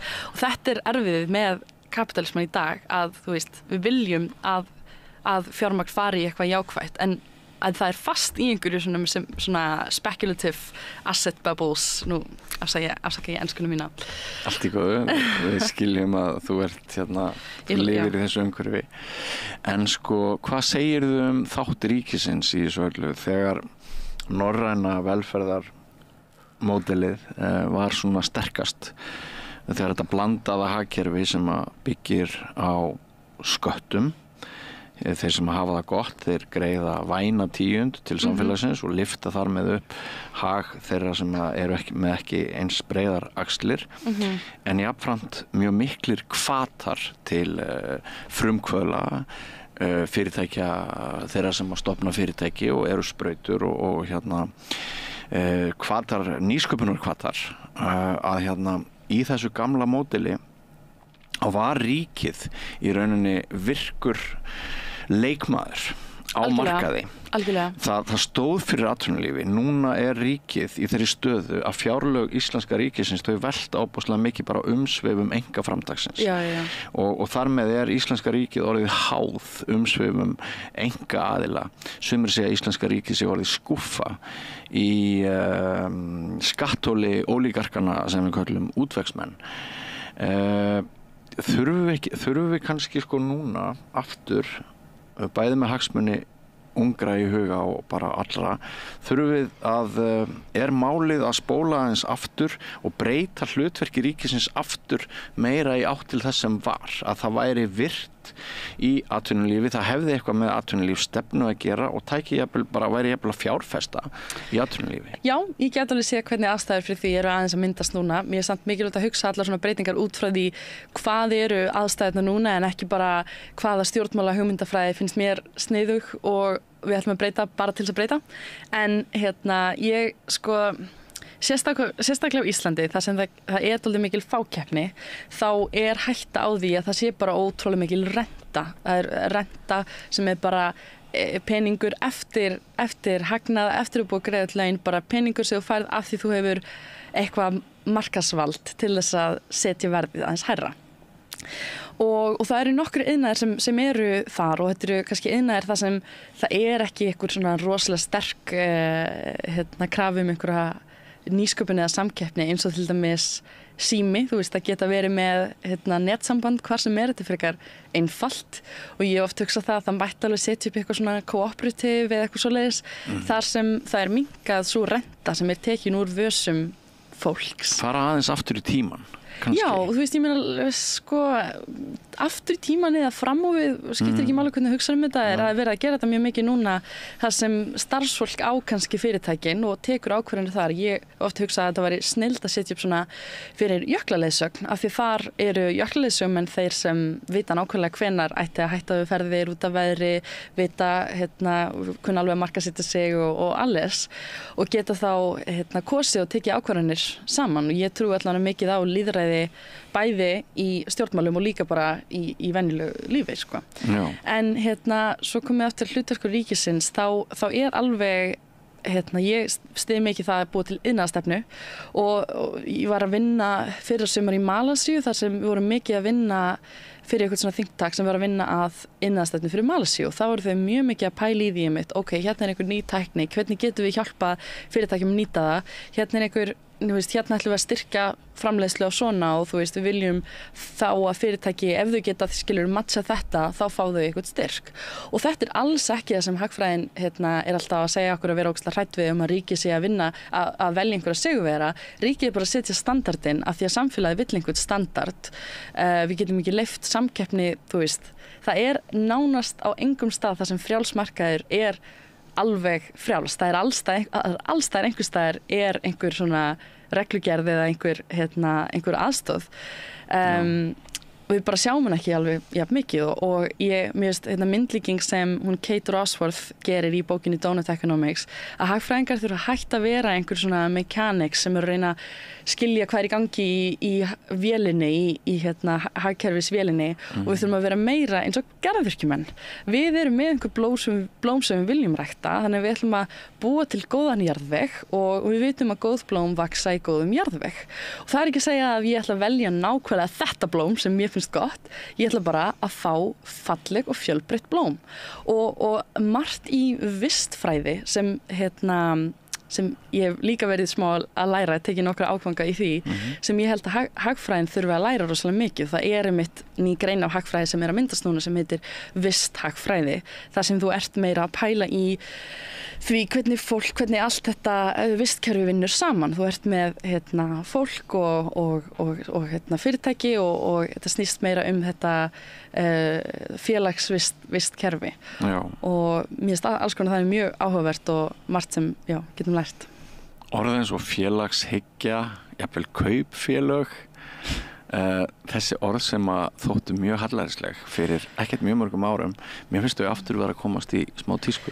Já, ég meina þú veist, er ekki samfélagið dálítið svona hringrásarkennt, þú veist, nú erum við búin að prófa eitt kerfi og það er búið að taka smá út í öfga og þá kannski erum við opin fyrir því að prófa eitthvað annað og það er einmitt, þú veist, út allan heim vill fólk prófa eitthvað annað og er rosalega opið fyrir nýju fólki sem er með einhverja nýjar hugmyndir. Þess að þú veist. Hér til dæmis talað að sko ríkið þurfa að stíga miklu sterkar fram í því að leysa húsnæðiskrísuna. Algjörlega, húsnæðiskrísan er sko allt krísan, bara hvernig við byggjum og þetta er svo mikil grunn undirstaða fyrir jöfnuð í samfélaginu og það er bara, þetta er orðið eitthvað hlægilegt þetta er bæði lánakerfið og líka það hvernig við byggjum húsnæði og lánakerfið finnst mér ótrúlega að fyndi. Ég fór í eitthvað deep dive þetta, einhverja kanínuhólu þegar ég var að skrifa eldhúsdagsfræðina mína og þá er það bara þannig að þú ert að borga húsið tilbaka eitthvað 5 til 15 sinnum eftir því hvernig vextirnir eru og núna er þið þannig að þú ert að borga húsið eitthvað 14 sinnum tilbaka en í Noregi þá er þetta svona kannski 2, einu sinni til 2 ertu að borga og það snýst allt vextina en líka bara fákeppnina sem er á markaðinni en Færeyjar, þau eru með 2 banka, ekki 3, við erum með 3 þau eru að bjóða upp á helmingilegri húsnæðisvexti núna bara út af því að þau eru með dönsku krónuna sem er að hluta til bundin við evruna og þá geta fjárfestar komið og þá er meiri samkeppni í bankakerfinu þar og mér finnst eins og Íslendingar séu búin að ákveða það að samkeppni snúist bara samkeppni fyrir fjármagnseigendur en mér finnst miklu minna að tala það að þú veist hvað með samkeppni banka, þú veist af hverju má ekki vera með opnara hagkerfi til þess að fá meiri samkeppni inn á markaðinn en við viljum alltaf hækka vextina eitthvað samkeppni þetta er líka bara til þess að það sé hægt að græða meira. Þetta er eiginlega sko kafkaískt umhverfi að finnst mér að búa hér á Íslandi. Algjörlega svona nokkra möntur sem eru sagðar oft, þú veist, að þarf að passa upp á innlenda kjötframleiðslu og hvað er komið út úr því. Það er búið að leyfa einhverju monopóli að gerast og þetta er fyrirtæki KS sem er bæði að framleiða kjöt og er oft með meir en helmingshlutdeild af kjötframleiðslu en eins og á sama tíma að flytja inn kjöt og er þá á sama tíma óvinnurinn og þetta er allt bara eitthvað, það þarf að passa upp á innlenda kjötframleiðslu, við skulum bara leyfa þeim að gera það sem þau vilja. Og hvað gera þau? Þau eru fyrirtæki, veist, ég trúi mikið á það að við erum verur sem eru alveg mótar á okkar umhverfi og ef umhverfið er að biðja okkur að vaxa sem fyrirtæki, þá gerum við það, þú veist, þess vegna kenni ég þeim ekki þetta er bara, þú veist, þetta er bara hvatarnir sem er búið að búa til, en þess vegna má breyta þeim, þú veist, þetta er ekki eitthvað sem fyrirtæki náttúrulega gera, ef það væri hægt að bæta hvatana, þá myndi fyrirtæki ekki hafa þessu svona. Og þú myndist á fákeppnina áðan sumir ganga svo langt að segja að það sé ekki bara fákeppni en það sé bara engin samkeppni og það sé bara gefið á garðan og þetta velti á tengslum og flokkum og flokkadráttum hverju fái hvað og náttúrulega er mjög mikil hætta á því svona fámennu ríki og einsleitri þjóð með þær sögurætur sem við höfum og vaxtastefna Seðlabankans hún er svo ómannúðleg ég held að hún sé líka heimskuleg því að það virðist ekki vera sem að þetta tæki sé að vinna á verðbólgunni eins og því er ætlað og mér dettur í hug sko með þig að til dæmis þegar þú velur þér framtíðar búsetu og þið langar að koma aftur heim til Íslands. Mér langar mjög mikið að koma aftur til Íslands. Já, er þetta ekki bara risavaxin fyrirstað, húsnæðismarkaðurinn og þetta sem þú segir að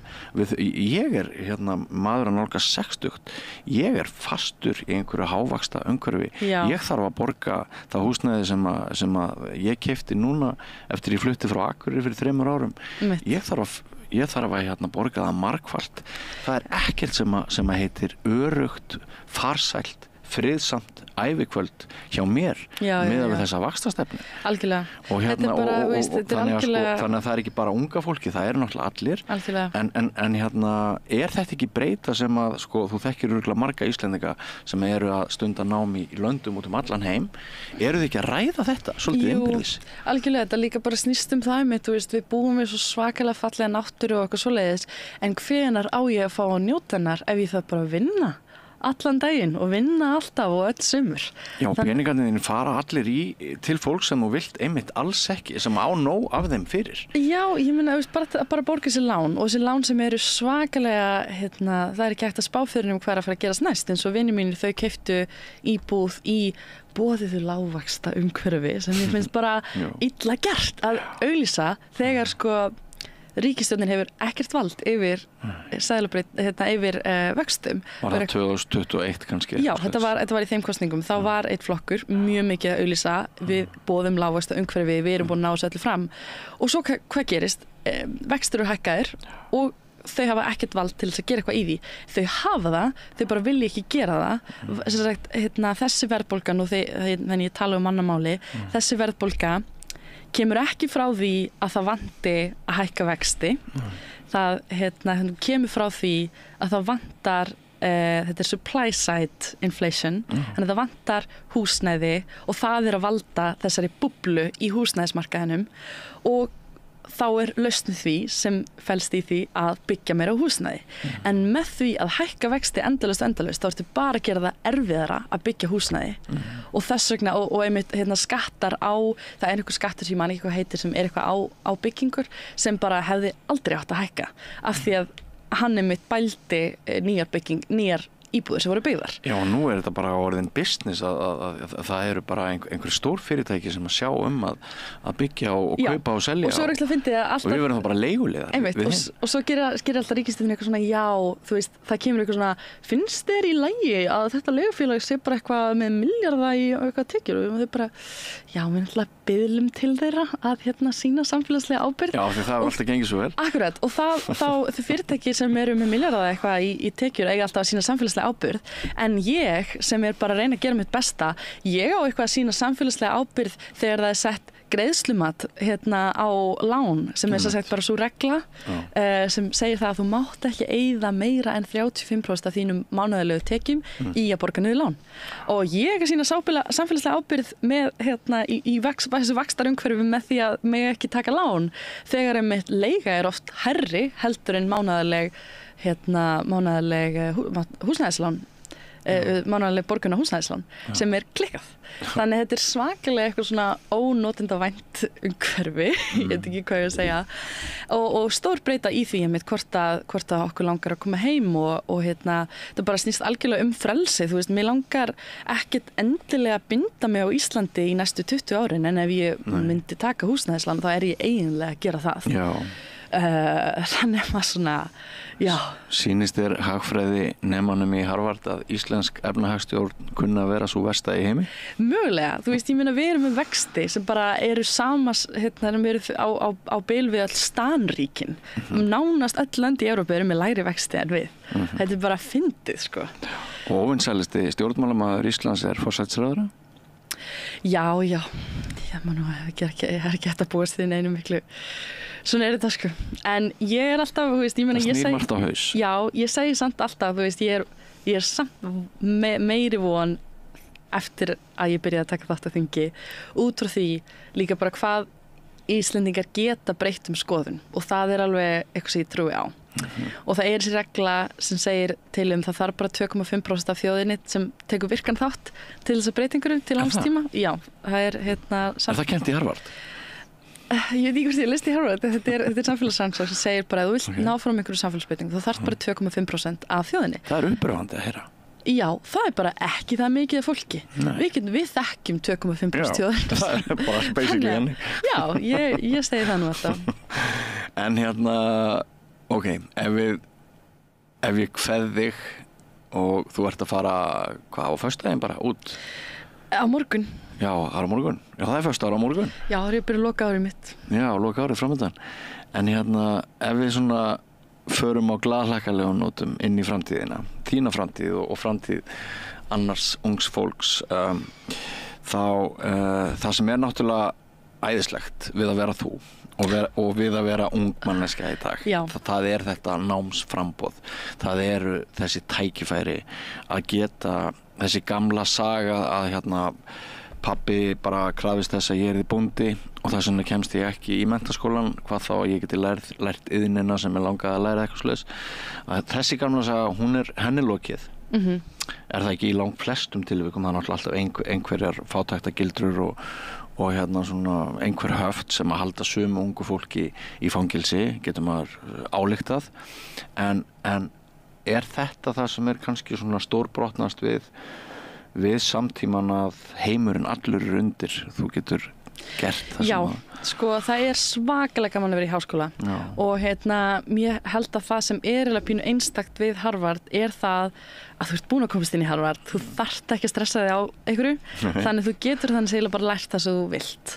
Og segi ég sem er að læra hagfræði, en ég meina ég hef bara mjög mikinn áhuga á hagfræði. Og það er rosalega skemmtilegt. Ég held að það sé mikil blessun að geta litið á háskólanám sem við getum núna sem eitthvað sem þú mátt bara fræða þig eitthvað í 3 ár, þú mátt bara njóta þess að hugsa og svo gerir eitthvað við það. Það er ekki lengur þannig að þú ert að mennta þig til þess að fá eitthvað starf. Við erum bara byrjað að missa trú á því að það er líka jákvæð hliðin á því að missa trúna á því að þú ferði eitthvað nám og færð gott starf. Það er svakalega frelsandi og mér finnst mikið frelsi í því að vera til í dag og geta mennta mig í því sem ég vil. Það er ennþá vissulega hagfræðilegir hvatar sem hvetja fólk til þess að læra eins og ég meina fyrir 10 árum var það tölvunarfræði og svo erum við núna með þessa búblu sem gerist að ótrúlega mikið af fólki fyrir að læra tölvunarfræði, svo eru bara engin störf til í dag því að allir fóru að læra tölvunarfræði. Þannig þetta er rosa fyndið með, það er alltaf eitthvað svona, en þess vegna segi ég bara að það er ekki hægt að spá fyrir framtíðina, það er bara framtíðin er að breytast miklu hraðar en við getum spáð fyrir ef við byrjar að læra tölvunarfræði þá þegar þú útskrifst þá er bara kannski eitthvað annað vinsælt þá. Þannig það er mjög skemmtilegt að hugsa til þess og bara fá pínu einmitt það að mennta sig í einhverju sem maður vill, sem er alveg, finnst mér grunn undirstaða samfélagsins og þess vegna er ég mjög mikill talsmaður þess að lána að línkerfið verði bætt. Já, námslán eru mikið böl. Já, ég held nefnilega að fullkomleið til þess að þau býta fólk svakalega þegar þau koma ofan á vaxtastigið og þú ert með töluvert há húsnæðislán, þá ertu ekki mjög góður stöðu þessa dagana. Einmitt, en bara þú veist það að leyfa ungu fólki að vera ungt fólk held ég að sé bara besta efnahagsstefnan í heimi og leyfa ungu fólki að leika sér aðeins og sitja eftir og það finnst mér líka blessunin að vera í Harvard ég þarf ekki að vinna eitthvað mikið með námi. Nei. Og ég get bara setið með vinum mínum, við borðum saman kvöldmat og hádegismat og morgumat, við erum að tala eitthvað sem í tímanum, ég get hitt prófessor, skólinn borgar fyrir og þú farir út að borða með einhverjum prófessorum stundum og þetta er það sem menntunin gerist, ég var að taka þátt í einhverju leikritum með skóla því ég hafði tíma til þess og það er blessunin og þar koma þessi svakalegu móment þar sem maður lærir og þroskast svo mikið af, en ef ég væri að vinna ógeðslega mikið með skóla því ég er ekki lent í þessu. En þetta er áhugavert ég vænti þess að þú sért ekki mikið að tala á milli kennslustunda við fræðimenn, kennara og prófessora alltaf við HÍ, ég reyndar veit það ekki. Ég veit ekki, en ég allavega veit að það er aðeins meiri pressa hér til þess að þú þarft að vinna með námi, oft bara fullt starf og mér finnst það svona pínu leiðilegt að heyra að það sé eitthvað sem þú eiginlega þarft að gera, ef fólk kýs að gera það þá er allt í lagi. Það mun bitna á náminu augljóslega. Pínu, já. Hlýtur að gera það. En ég hef stundan nám við erlendan skóla. Það var Sviss 1988. ég naut þess mjög að vera Íslendingur. Það er svo skemmtilegt. Það ekki ennþá þannig? Það uppáhalds áhugamálið mitt að vera Íslendingur erlendis. Ég man hann Kári Stef sagði einhvern tímann einhver viðtali að það að geta sagt sögur frá Íslandi sé eitthvað sem hafi náð honum ótrúlega langt, miklu meira en eitthvað annað. Við erum svo mikil... Undirstaða hans velferðar? Ég veit það ekki, en við erum að spyrja hann sko. En við erum svo skemmtileg sagnarþjóð og ég held að allir Íslendingar hafi líka alveg lent í einhverju fyndnu eins og, þú veist, ég var í Vesturbæjarlaug og það kemur Hallaforseti og eitthvað og inn í mér búið að blandast saman, þú veist, bæði Íslendingurinn sem lítur á allar sem jafna og getur, þú veist, bara mér finnst ekkert erfitt að tala við fólk, svo líka komin smá Ameríkani í mig núna sem bara geggjað mikill extroverti og finnst ekkert mál að byrja samræður. Þannig blandan bara eitthvað svona hættulegt magn af extrovertisma. Og hjólaður í hana? Já, ég sagði bara, ég og amma vorum eitthvað að tala einhverja heimildamynd og svo mætir hún í sér bara nei, sælhalla og eitthvað svona sem hún að sjá þessa heimildamynd og eitthvað svona og hvað veðrið og eitthvað svo segir amma bara býttu þekkist þið? Og ég horfði á hana og ég bara nei, þetta ekki en þá var þetta allt í lagi og við bara, þú veist, kynntum okkur og þetta er skemmtilegt. Mjög skemmtilegt. En hún hefur nú skilið þetta lingó og þetta menningarstönd af því hún hefur sjálf verið svo mikið í Bandaríkjunum. Algjörlega, og þetta er það skemmtilegst í heimi sko og vinir mínum að hlæja þessu, þú veist, við erum öll frá mismunandi löndum, frá Japan, Kýpur, Bretlandi og svo kannski kynnum við okkur og við segjum öll, já, við erum frá þessu landi Iceland, really? Svona, alltaf þetta og svo er alltaf spurningin klassiska is there true that you have an app that you can see who's your cousin? Já, það er ennþá heitasta spurningin. Oh my god, ég bara það verður mitt lífsstarf að eyða þessari sögu, þetta sé eitthvað app sem við nota, það er rosalegt en það er líka mjög gaman sko eins og ég var í Armeníu líka í sumar og það bara þú veist það var bara, fólk var bara, já, kaffi það er bara mér, bara, og einhver maður labbaði upp að mér og vinkonum minni og gaf okkur djús og bara, góðan dag, og bara labbaði í burtu og ótrúlega gaman og það hvetji fólk að fara einmitt eitthvað þar sem það eru engir Íslendingar eins og í Kína, þeir finnst það alveg magnað að við séum Íslendingar segja, woman should bing daren upp á setningin, við erum Íslendingar rosa skemmtilegt en það held ég ekkert annað land sem með jafn mikið clout og Ísland það bara eitthvað svona töfravæp sem við erum með, þú veist að sé land þar sem það eru ennþá, þú veist eldfjöll og jöklar og veist, bara svona pínu villta vestrið á svo skemmtilegan hátt svona stundum skemmtilegan hátt en ekki alltaf mér finnst alveg mest vera skemmtilegan hátt og bara það allar sögurnar sem við eigum og hálendið bara svo svakalega skemmtilegt og að geta labbað einhvert og maður sér bara engan fara á hotstrandir ég mikið að stunda það að fara á puttanum einhvert og oft gert það og öllum finnst það ógeðslega skrítið en bara lendi í eitthvað svona það byrjaði þannig að ég mista strætó og ég þurfti að komast eitthvað þannig ég bara, það ekkert annað að gera heldur en að bara fara á puttanum og úr varð eitt skemmtilegasti dagur lífsminns og bara lendi ég að frændi minn pikkaði mig upp og svo kom ykkur vinur pappa og þetta var alltaf eitthvað svona ógeðslega skemmtilegt og mikið ævintýri og stundum við þegar fólk keyrir framhjá þá segir eitthvað yes, I wanted to stop because I wanted to practice my English og ég bara, oh sorry ég meina við getum talað ensku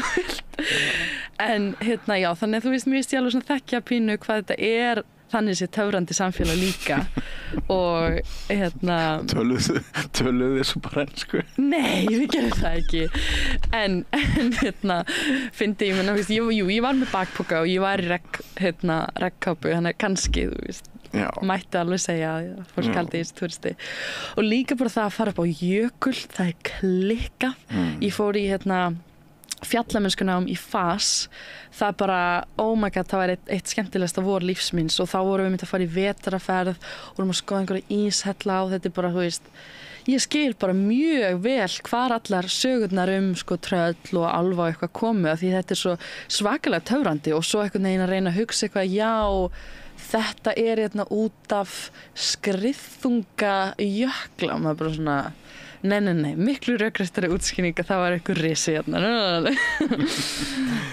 Þú ert ungur Íslendingur sem elskar þitt land, heyri. Að sjálfsögðu, það verður að vera undirstaðan sko og það er mitt að taka þátt og að kvart eitthvað á þingi, það er alls ekki út af því að ég hata Ísland, ég bara elska það rosalega mikið og vil taka þátt í því að framtíðin verði betri og þú veist, með við vandamálin sem öll önnur lönd að díla við þá er þetta miklu viðráðanlegra og bara, þú veist að það er bara nýtt fólk og það mun gerast náttúrulega og við ungu fólki þurfum bara að vera dugleg í því að halda utanum hvort annað, þú megum ekki missa hvort annað niður í, þú veist, það er svo auðvelt að vera einmana í dag mjög, þú veist, sérstaklega í sumar, ég er ekki búin að vera að vinna mikið og ég er bara allir mikið ein og ég eitthvað, þetta er ekki gaman og það er eitthvað, heyri einhverjum vinnum, fara í sund og veist, ég held að segja eina bara við megum ekki missa hvort annað, við erum að vera duglega að fara í útileiki og fara eitthvað á puttanum og flippa og vera ekkert of mikið að stressa sig Ég frétti á MR-partí í fyrrakvöld eða sem það var að koma saman nemendahópurinn sem verður saman í bekk á fyrsta ári í MR og þau fóru í fylleg Flott hjá þeim, það er geðveikt sko. Það er, ég tel að vera mikið svona renaissance, í útileikjum. Þú veist, vink í pottin er geggjaður leikur. Og við vorum mikið í því í Flateyri, í lýðskólanum á Flateyri, að fara í vink í pottin á Flateyri í myrkrinu, bara út í myrkrinu.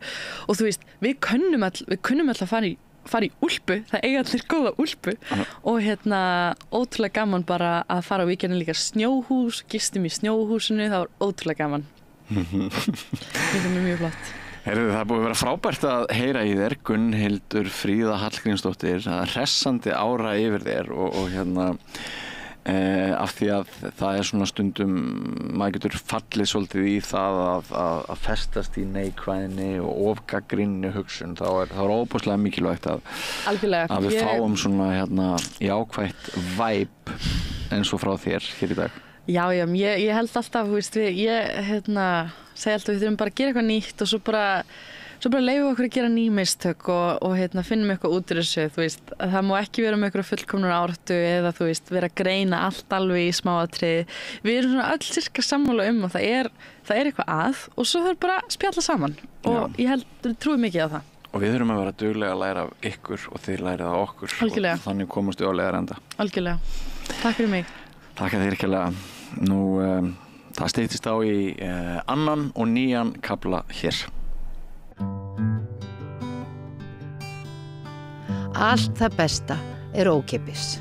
Fáðu þér vatn að drekka. Samstöðin þar sem manneskjurnar koma saman.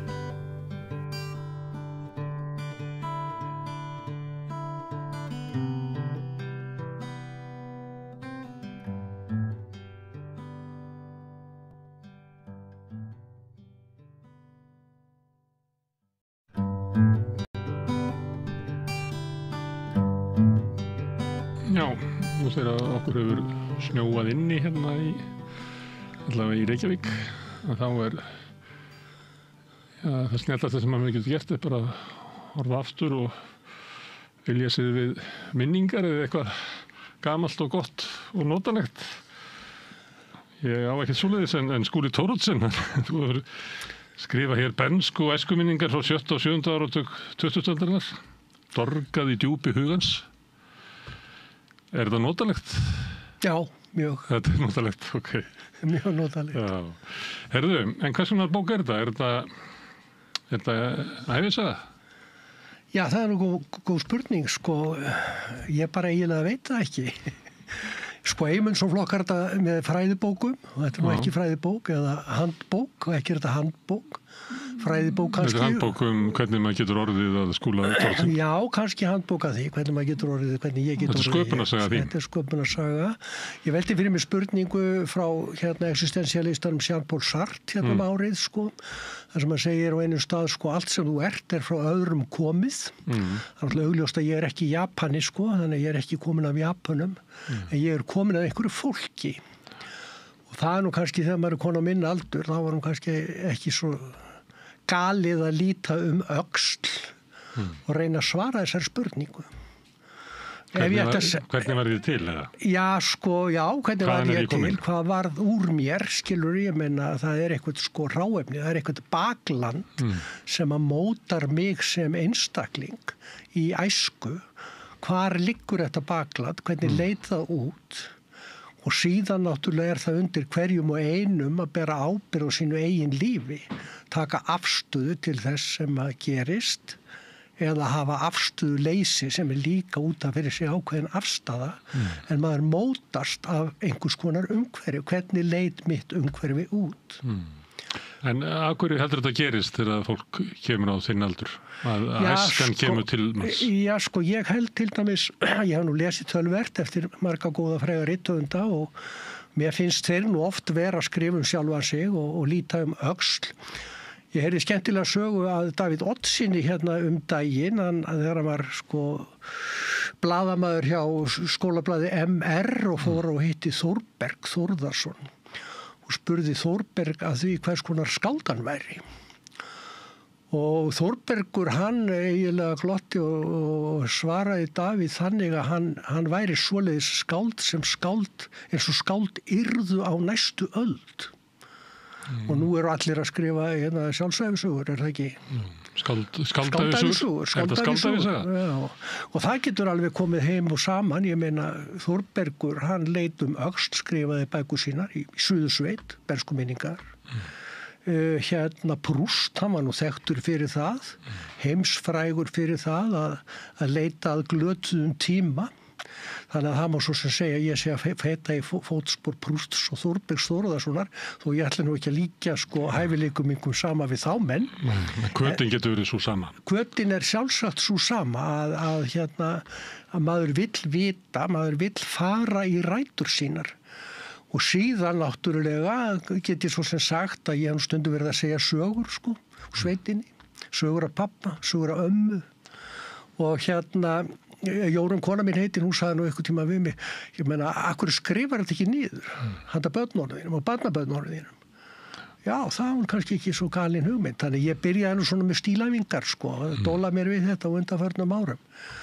Svo var ég nú þannig, ég var svo gæfusamur að fá tækifæri til að þýða skáldsögu eftir Kerstin Ekman sem heitir Hlaupavargur og í kjölfar þess aðra bók sem heitir Strákurinn sem las Jules Verne eftir Almuenda Grandes sem einn öflugasti kvenrithöfundur Spánar á síðustu öld, mikilvægasti höfundur okkar tíma, sagði Vargas Llosa hana og ég var einhvern tímann að gantast við að við Jakob að ég ætti nú kannski pússi mínu svona skáldæfisögu.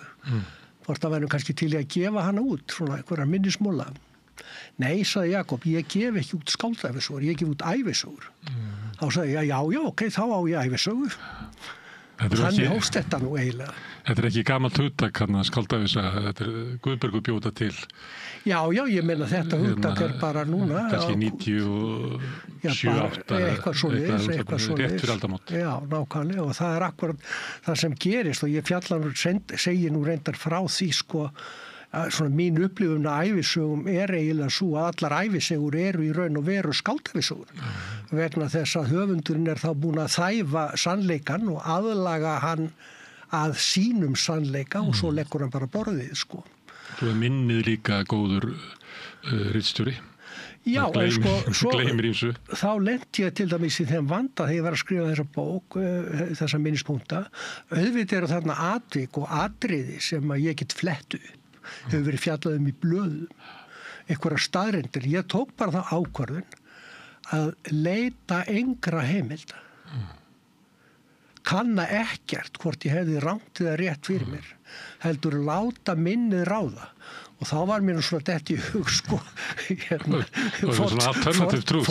fornsögurnar, þeir sem skrifuðu Íslendingasögurnar, þeir gátt ekki flett upp í neinum heimildum. Og þeir voru að styðjast við minnið. Það það sem ég ger og þá get ég kannski farið að svara þessari spurningu. Jú, auðvitað þessi ævisaga, þessi minnisbók mín ekkert annað í raun og veru en skáldsævisaga þó hún sé flokkuð með ævisögu.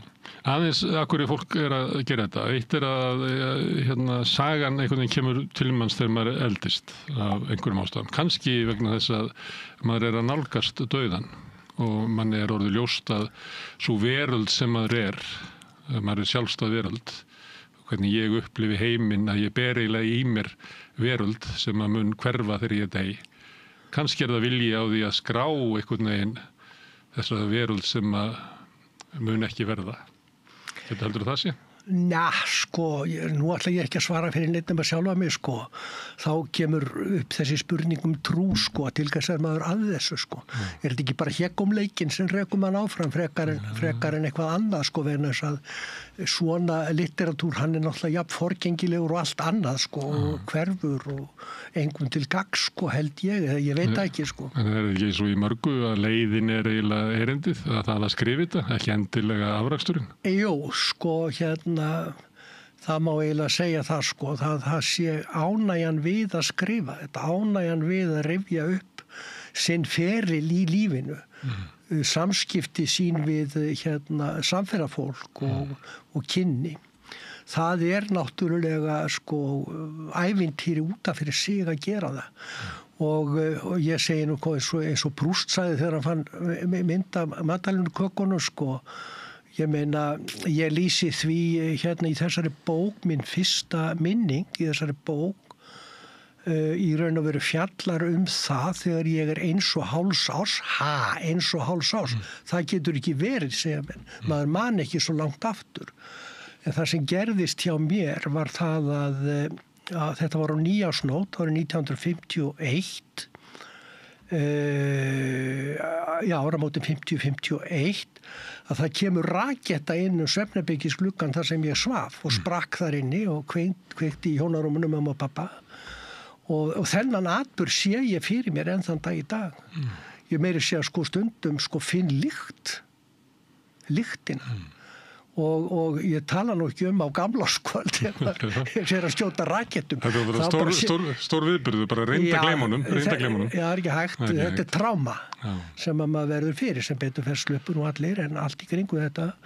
Þetta var, síðan kemur næsta minning og hún eiginlega bara þegar ég á 3.-4. ári þegar köttur klórar mig niður eiginlega brá og vanga og samskipti við ketti. Þannig að það eru svona minningar sem dúkka upp. Má ég spyrja eitt af þessum ævisögunar að þú sagðir að hafðir eftir Davíð sem hafði eftir Þórbergi að hann væri skrifað eins og fólk myndi gera næstu öld og nú eru svona sjálfsævisögur og sjálfsævisögulegar skáldsögur og fleira eru svolítið svona fyrirferðarmiklar.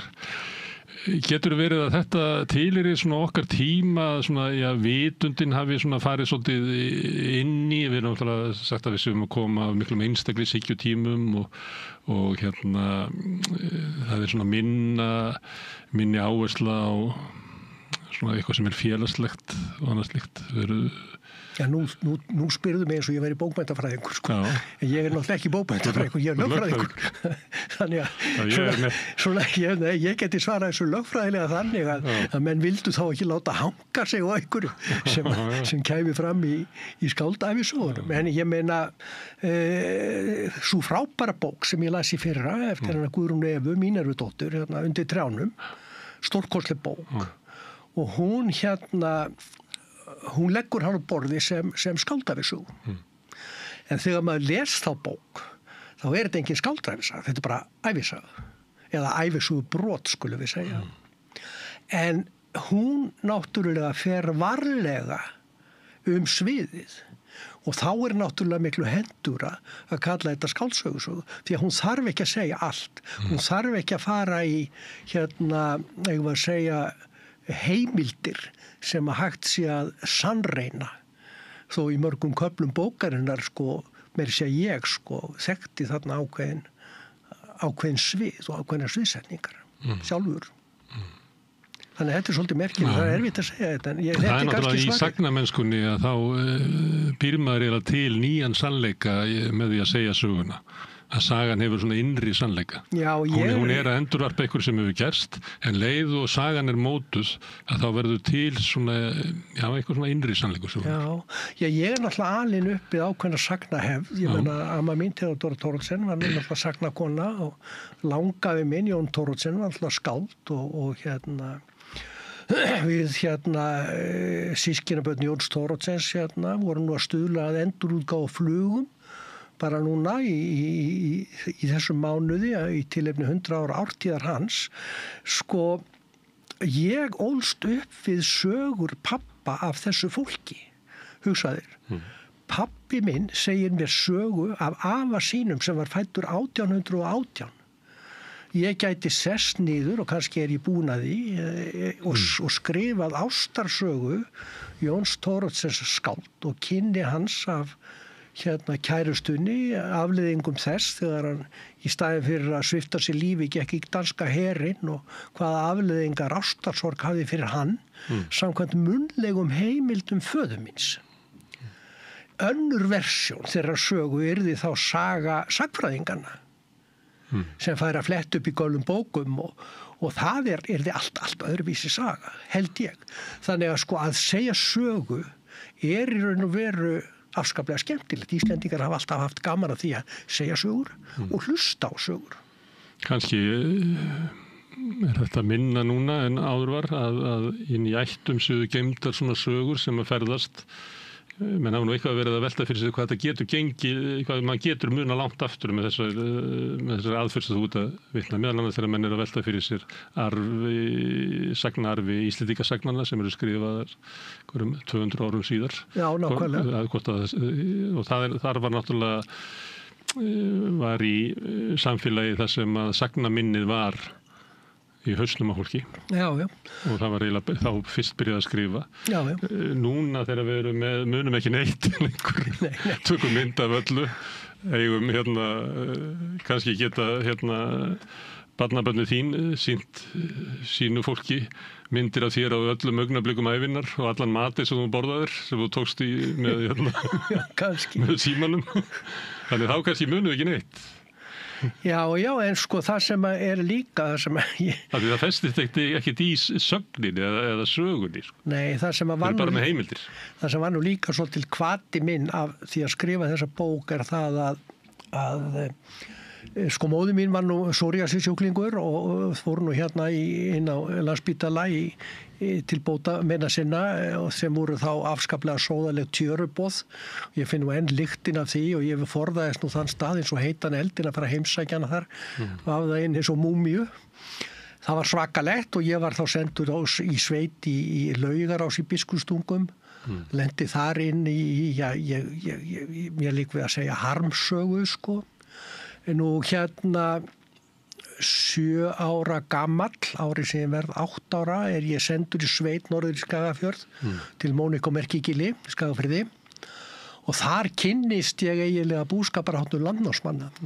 Þannig að minn lífsferill hann eiginlega spannar búskaparhætti miðaldarmanna fram í þessa 12 öld sem ég og mín kynslóð skelfist í raun og veru.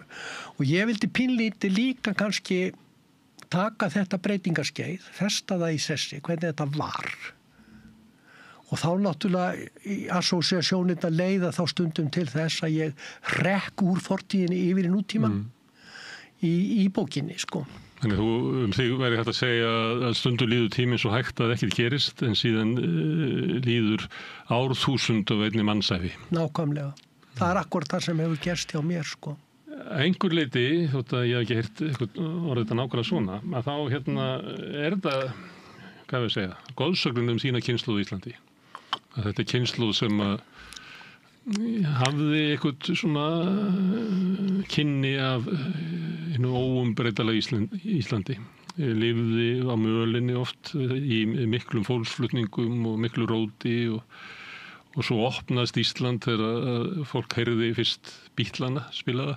Já. Og það einhvern veginn umbreytist heimurinn og bæði með því að einangrunin fer, það verður vitund það að mitt líf sem ungs manns þarf ekki að vera endurtekning á lífi fóreldra minna eða þeirra kynslóðunar, heldur getum við skapa okkur eigin framtíð? Já, ég kem nú að því líka í þessari bók. Það ég vildi segja, þetta eiginlega besti tími til þess að vera ungur, þegar þú varst ungur. Já, þetta var stórskottlegu tími og þessi saga enda nú þegar ég byrjaði í menntaskólanum í Hamrahlíð. Þannig að hún nú eiginlega ekki lengra en eins og ég sagði það eru tengsl við framtíðina og ég man til dæmis eftir því þegar ég var í landsprófi þá var mitt áhrifaversti maður og sviði skáldskapar á Íslandi, það var Dagur Sigurðsson, frændi minn, við vorum bræðrasinnir við Dagur og ég dáði hann. Hann var atómskáldið og þar með var umræðan komin atómsprengjuna sem að vofði hér yfir, Ég meina mitt á milli Washington og Moskvu var Keflavíkurflugvöllur bara nákvæmlega. Þannig ef að sprengjurnar myndu springa þar þá færi Keflavík fyrst og svo kæmi Reykjavík í kjölfarið. Þetta svo sýn sem við sáum. Nú síðan var það náttúrulega Kúbudeilan hvernig var það? 62. Þetta var náttúrulega skelfir. Ég man eftir því þegar húsmæður Reykjavík hömstruðu dósamat og það bara hvar var allir dósamatur í búðum að því að menn byggust við kjarnorkustyrjald og nú verið menn að fara að byrgja sig upp og flytja niður í kjallara. Þetta hefur náttúrulega áhrif. Ég Katrín Thoroddsen, frænka mín, hún var svolítið svona, við skulum segja pínlítill dekustrákur hjá henni, kannski að hún var barnlaus og ég snattaði oft fyrir hana og hún hélt að mér bókum og ég las bréf til Láru. Það var eiginlega fyrsta pólitíska bókin sem ég las. Ég segi kannski að sú bók hafi kannski gert mig á kommunista, Og þá einhvern veginn á þessum tíma, þessum ógnartímum atómsprengjunnar, þá sáum við mín kynslóð mikilvægi þess að það þyrfti að fara að stokka upp, það þyrfti að breyta. Ari Jósefsson var þetta skáld og orti í ljóðabókina Nei, Nei, við viljum þetta ekki, við viljum breyta, Þannig að byltingin var okkur eiginlega næsta skref inn í öruga framtíð. Þess vegna gerist við sósíalistar, Aftur á móti kynslóðun á eftir sem ég kalla svona hlægilegu diskókynslóðuna, það var svona kynslóð sem aldrei hendi eggjum hvorki í rússneska sendiráði eða tómutum í það bandariska. Og heldur að fólk geti ekki þroskast án þess að stekjum? Já, við vorum mjög heitir. Ég meina, þegar ég kem í menntaskóla þá var Örnólfur Thorlacius að kenna okkur náttúrufræði og hann talar ósonlægið, að hafið taki ekki endalust við, að heimurinn sé okkar sameign allra og þess vegna verða að standa vörð hann. Þetta svona, eigum að segja, svona ákveðin mótandi áhrif fyrir umhverfis meðvitund. Það getur svo sem vel verið að mín kynslóð hafi síðan bara drukknað í golfi og rauðvíni og jeppum og gleymt baráttumálinu þegar að kapitalismin og velmögunin jókst. En einhvað síður þá kemur þetta inn í okkur. Nú að dásta Sovétríkjum á þessum tíma, ég man eftir því að í fyrsta skipti sem ég lendi inn í Síðumálafangelsinu, það var fyrir að mótmæla við sovjerska sendiráði innrásinni í Tékkóslóvakíu. Og þá einhvern veginn voru vonbrigðin með sósíalismann sem var praktiserar í Sovétríkjanum orðin bara yfirgangsmiklum sósíalheimsvaldastefna sem hún kalluðu. Og þá var næsti bær við, það var Kína og þá gerðist maður eiginlega máisti og trúði á það, þangað til það vígi fjall líka og maður svona áttaði sig smá saman á því. Hvenær fjall það vígi? Hjá mér fjall það nú ekki fyrir inn í háskólanum, það ekki verið svona upp úr menningabyltingunni, eitthvað svoleiðis En maður veifaði Rauða hverinu og talaði að þú láta 1000 blóm blómstra eins og maður orti í ljóði. Mikið skáld maður. Það var mikið skáld, já, og það var ánægilegt að sjá forseta Íslands sítir að maður þar sem hún sagði að konur héldu upp í hálfum heiminum. Það alveg rétt, en þú voru þá að praktísera pólitíkina líka. Og það pínlítið fjall, Þetta svona kannski á mörkum bókarinn eins og þú segja að hún endar hann þegar hún ferði í mentó. Hún endar því fyrir en samt að þú ert að tala svona að þetta náttúrulega, ég var að tala þetta hefði verið, þú hefur verið ungur á besta tímanum til þess að vera ungur kannski það út af góðsögninni sem að ykkar kynslóð hefur búið til sjálfan sig, en margt til í því samt, held ég. Þetta kynslóð sem að ætlaði að bjarga heiminum og breyta heiminum, en núna eru þið að svona flest búið með ykkar starfsæfi, sest í helgan stein, eins og sagtir, og heimurinn ekki beint svona frínilegur. Nei, en sko... Hvað klikkaði hjá ykkur? Ég klikkaði hjá okkur. Ég get nú bara sagt að roka fullan á, það klikkaði ekkert hjá mér, ég alveg samur við mig, eins og sagt en sko mín pólitíska afstaða, mín lífssýn, mín heildarmynd af heiminum, hún kannski var að mótast þessi ár. Það er að segja virðing fyrir náttúrunni sem strákur í sveit hjá Mónika og Merkigili, virðing fyrir vinnu einstaklingsins sem ungur drengur í brúarvinnu norður í landi, með góðu fólki í sveita síns andlitis, fara í enskunám eins og endan á í bókinni á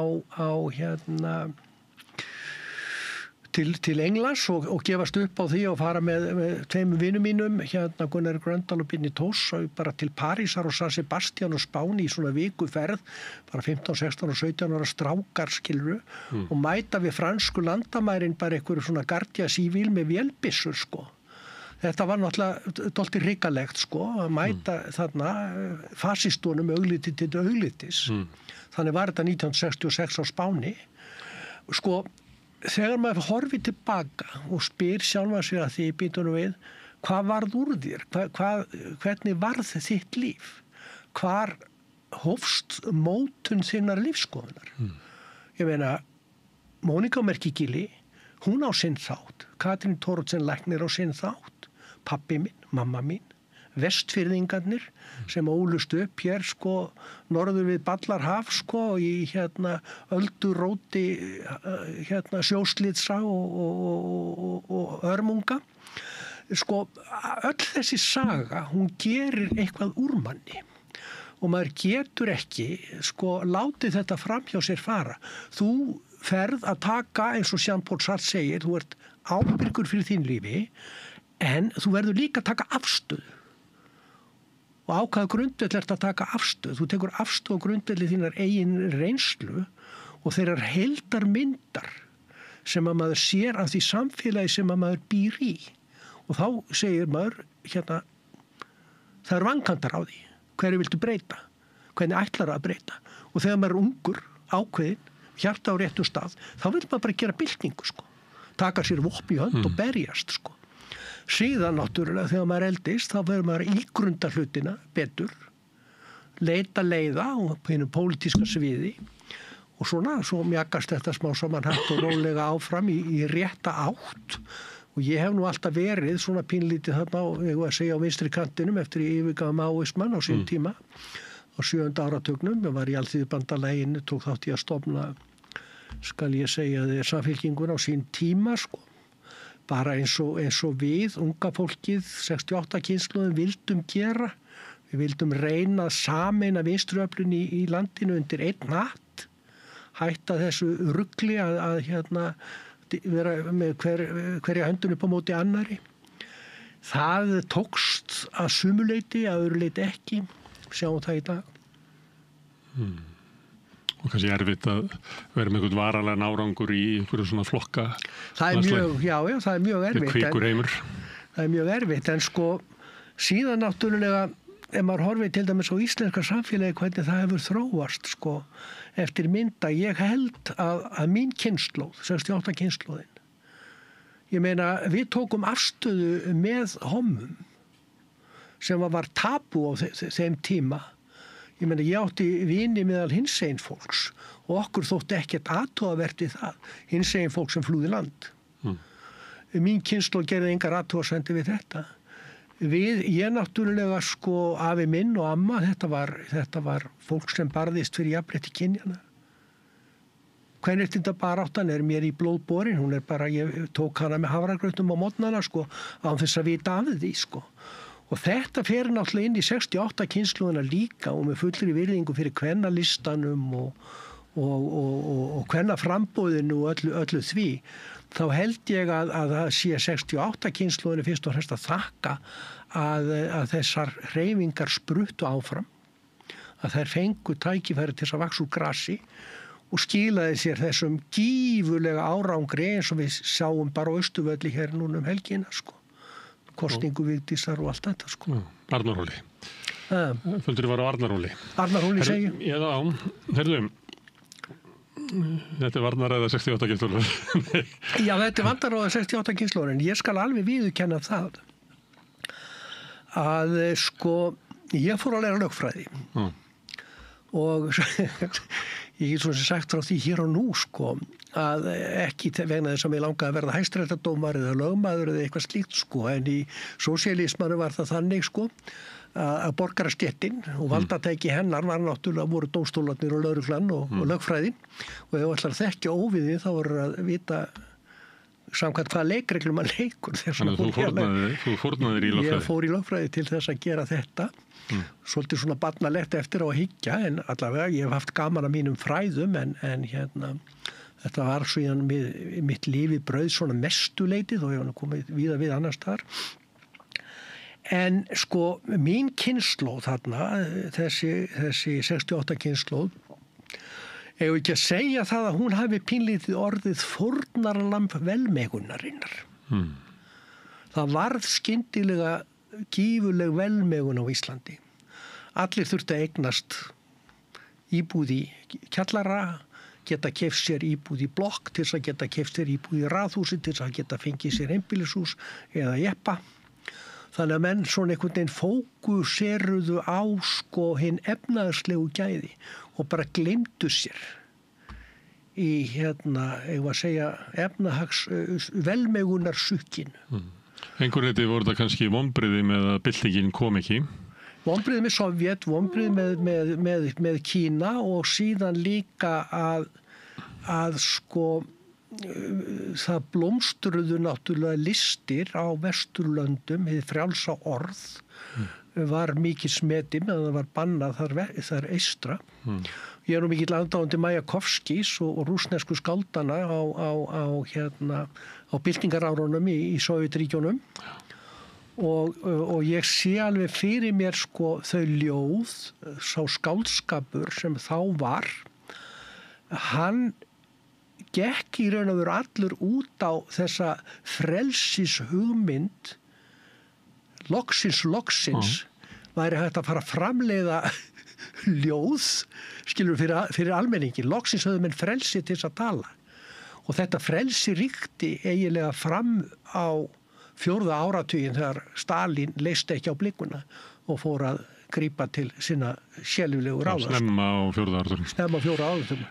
Þá voru menn að dreppast. Já, þetta er svolítið merkilegt að því að í rússnesku byltingunni þá er verið að bylta þjóðskipulaginu en það er líka verið að bylta hugmyndum okkar hver við erum, hugmyndir okkar kynin og hugmyndir okkar bara hvernig við að vera í nýju samfélagi því að við getum ekki dregið sko sjálfsmynd okkar og hugmyndur mannin úr keisaradæminu yfir í nýjan tíma þegar við erum endurskapaða og þannig er svona listin hann svo stórkostlega mikill sprengikraftur í henni. Já, það bara sko leiklistin, ballettin, myndlistin maður lifandi sko, bara ótrúlegt sem að gerist og svo flýja þessir menn allir sko vestur. Já. Kandinsky, Chagall. En þarna var því trú að í byltingunni þyrfti að vera svona endursköpun því ef að þú endurskapar ekki sko hvað að segja, sjálfsmyndina að þá er hægt við að þú endurtaki gamlan tíma, eða ekki? Jú, það er akkurat það sem gerist sko og ég get svo sem sagt það sko að þessi bók mín hérna sko, hún er náttúrulega einhvað að segja bara svona notaleg tilraun mín svona til þess að líta um öxl hvernig byrjaði þetta hjá mér sko hvernig varð hvernig varð mín, eigum að segja, pólitíska hugsun eða öllu heldur sko húmaníska hugsun til, hvaðan kom hún sko. Og þú sækir í svona þitt fólk niður tímans. Já, ég ger það. Ekki bara áhrifin utan frá heiminum. Nei. Við stundum verið að ræða þetta hérna, það er ekki svo langt síðan að hérna sátu konur á besta aldri, svona þínum aldri, sem voru að setja upp leikrit. Og vorum að svona ræða að það er kannski ekki sami sess sem að eldra fólk hefur í dag eins og áður en að þín kynslóð kom. Þá hafði eldra fólk sess líklega þetta er bara nauðsynlegt og eins og er í öllum menningum, alls þar í heiminum, nema bara í okkar vestrænu menningu á undanföllum áratugum, það sem er gerð tilraun til þess að rjúfa raunverulega þennan nið aldana, það sem að leið og fólk er komið yfir svona 60, þannig er eiginlega enginn að hlusta á það. Nei, ég meina, ég var nú alinn upp við það að standa upp fyrir konum og fullorðnu fólki í strætó, til dæmis. Við gerðum það, sko. En svo er það annað líka, sko, ég meina, ég fæ þetta eiginlega úr 2 áttum, sko, ég meina, föðurætt mín eru náttúrulega svona, eigum að segja, intellektuellar, mentafólk, skáld, listamenn, þetta er allt í kringum mig. Móðir mín er komin af dugmiklum sjómönnum, vestan úr Keldudal í Dýrafirði,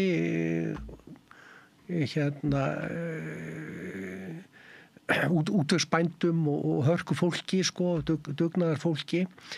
Síðan er það Mónika á Merkigili og hún sagði nú einhver tíman er það sérstaklega minnistætt, sko, hún tók að sér unga stelpu sem átti bátt.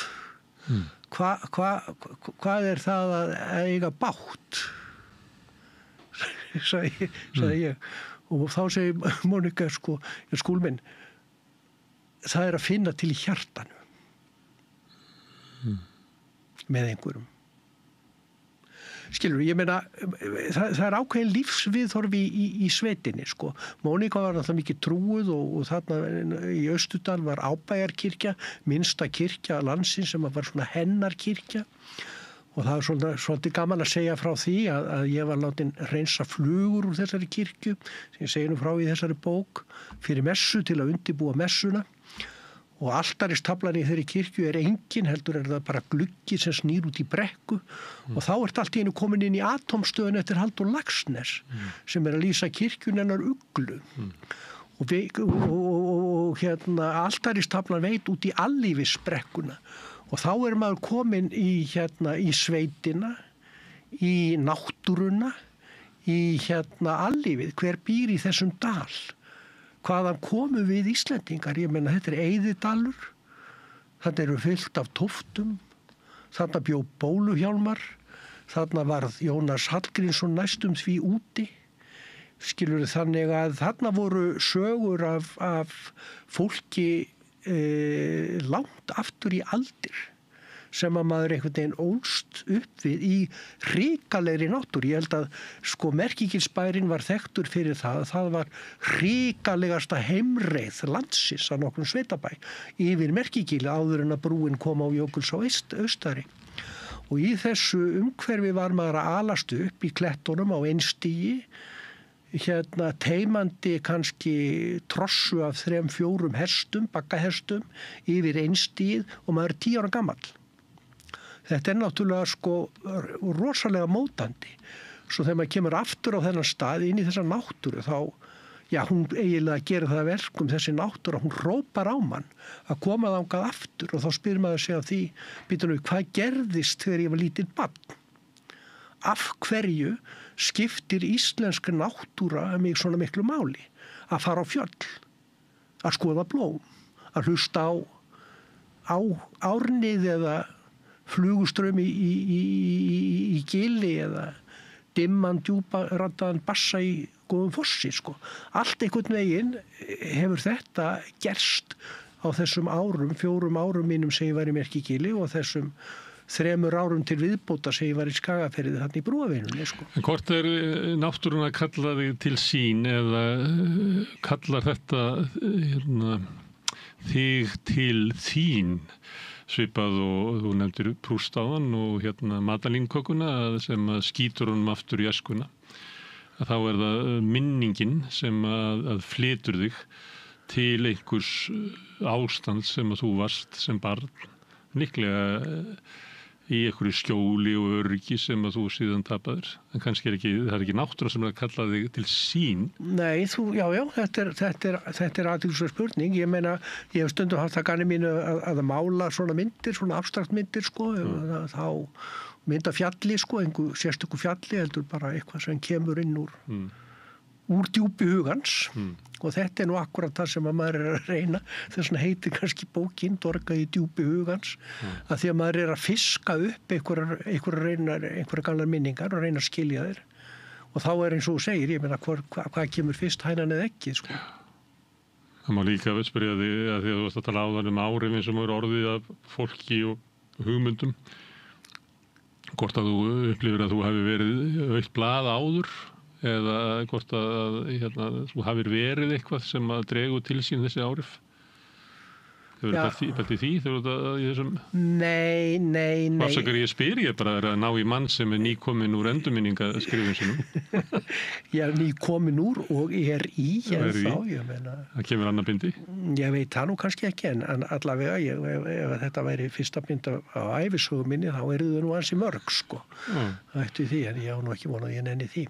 En allavega, sko, hvað skal segja? Nei. Sko, það ekki þannig að ég hafi átt eitthvað fyrra líf, skilur, ég er ekki eins og í Guðsbyggifélaginu, sko, að ég hafi verið eitthvað í fyrra lífi, sko, það ekki þannig. Heldur ég fyrst og fremst að reyna að horfa á mína bensku í ljósi þess sem síðar varð.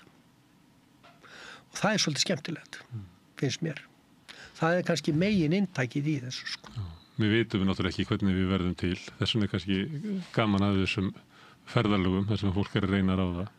Ég menna eins og stóð ég yfir vöggu í Afríku og var lítið barn sem var að horfa í kringu sig og var svona fólk eins og oft að dásta barninu.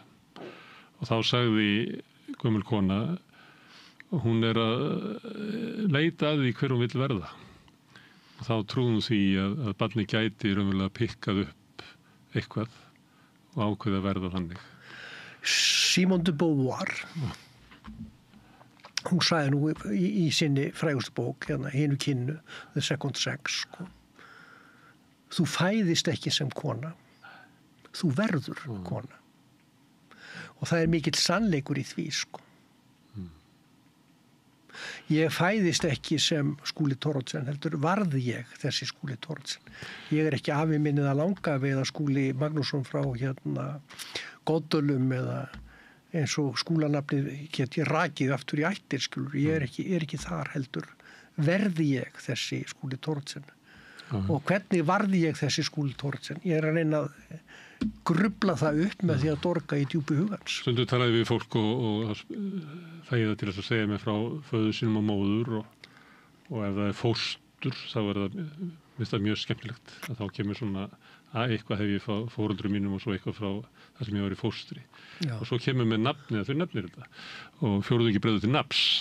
Já. Og því ég hef kynst fólki þar sem að þetta er raunverulegt, þar sem að fólk ber eitthvað nafn sem hefur eitthvað sögu frá einhverju sem að viðkomendur aldrei heyrt eða séð.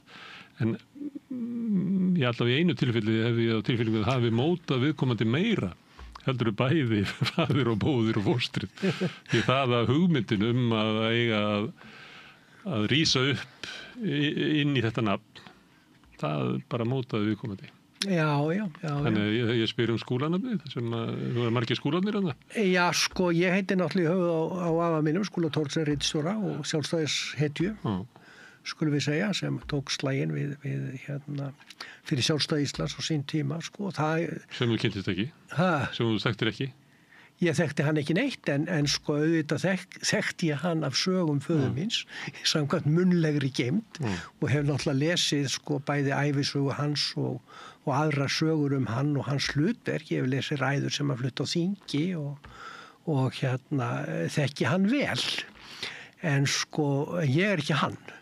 En sko auðvitað get ég svo sem sagt að það hafi kannski stundum verið erfitt að heita Skúli Thoroddsen. Af því að þetta náttúrulega gífurlega stórt og mikið nafn í sjálfstæðisbaráttu þjóðarinnar og ekki bara sjálfstæðisbaráttunni, heldur líka í kvenréttindabaráttunni og í verkalýðsbaráttunni. Já, þannig að það fer enginn í fótspor hans en eða þó ég sé svona þokkalega ritfær vona ég hvort að ég hef það frá ömmu minni Theodóru Thoroddsen eða einhverjum öðrum, ég veit ekkert það en allavega þetta umhverfi sem að maður kemur úr, það náttúrulega mótar mann. Jú, ég vissi það til dæmis hvað ég að segja, jú, auðvitað hef ég tekið ýmislegt úr fari afa míns Skúla inn í mína lífsskoðun, það er alveg ljóst. Og ég segi líka Kristján afi minn, móður afi minn, hann var nú bara ungur maður þegar fórst og skipstjóri á síldinni fyrir vestan og fórst á skútu sem hann stýrði fyrir Ásgeirsverslun 1912, þannig ég kynntist honum aldrei öðruvísi heldur gegnum frásögn frá mömmu sem að mundi þó lítið eftir honum eins og hún var bara 30 ára þegar hann dó, þetta er svona dæmi hörkuna fyrir vestan. En þegar ég kláraði mína lögfræði þá fannst mér einhvern veginn mér renna blóði til skyldunar að fara á sjóinn og ég reði mig borð á togara og heiðraði mitt lögfræðipróf með því að fara á sjóinn og kynnast sjómennsku.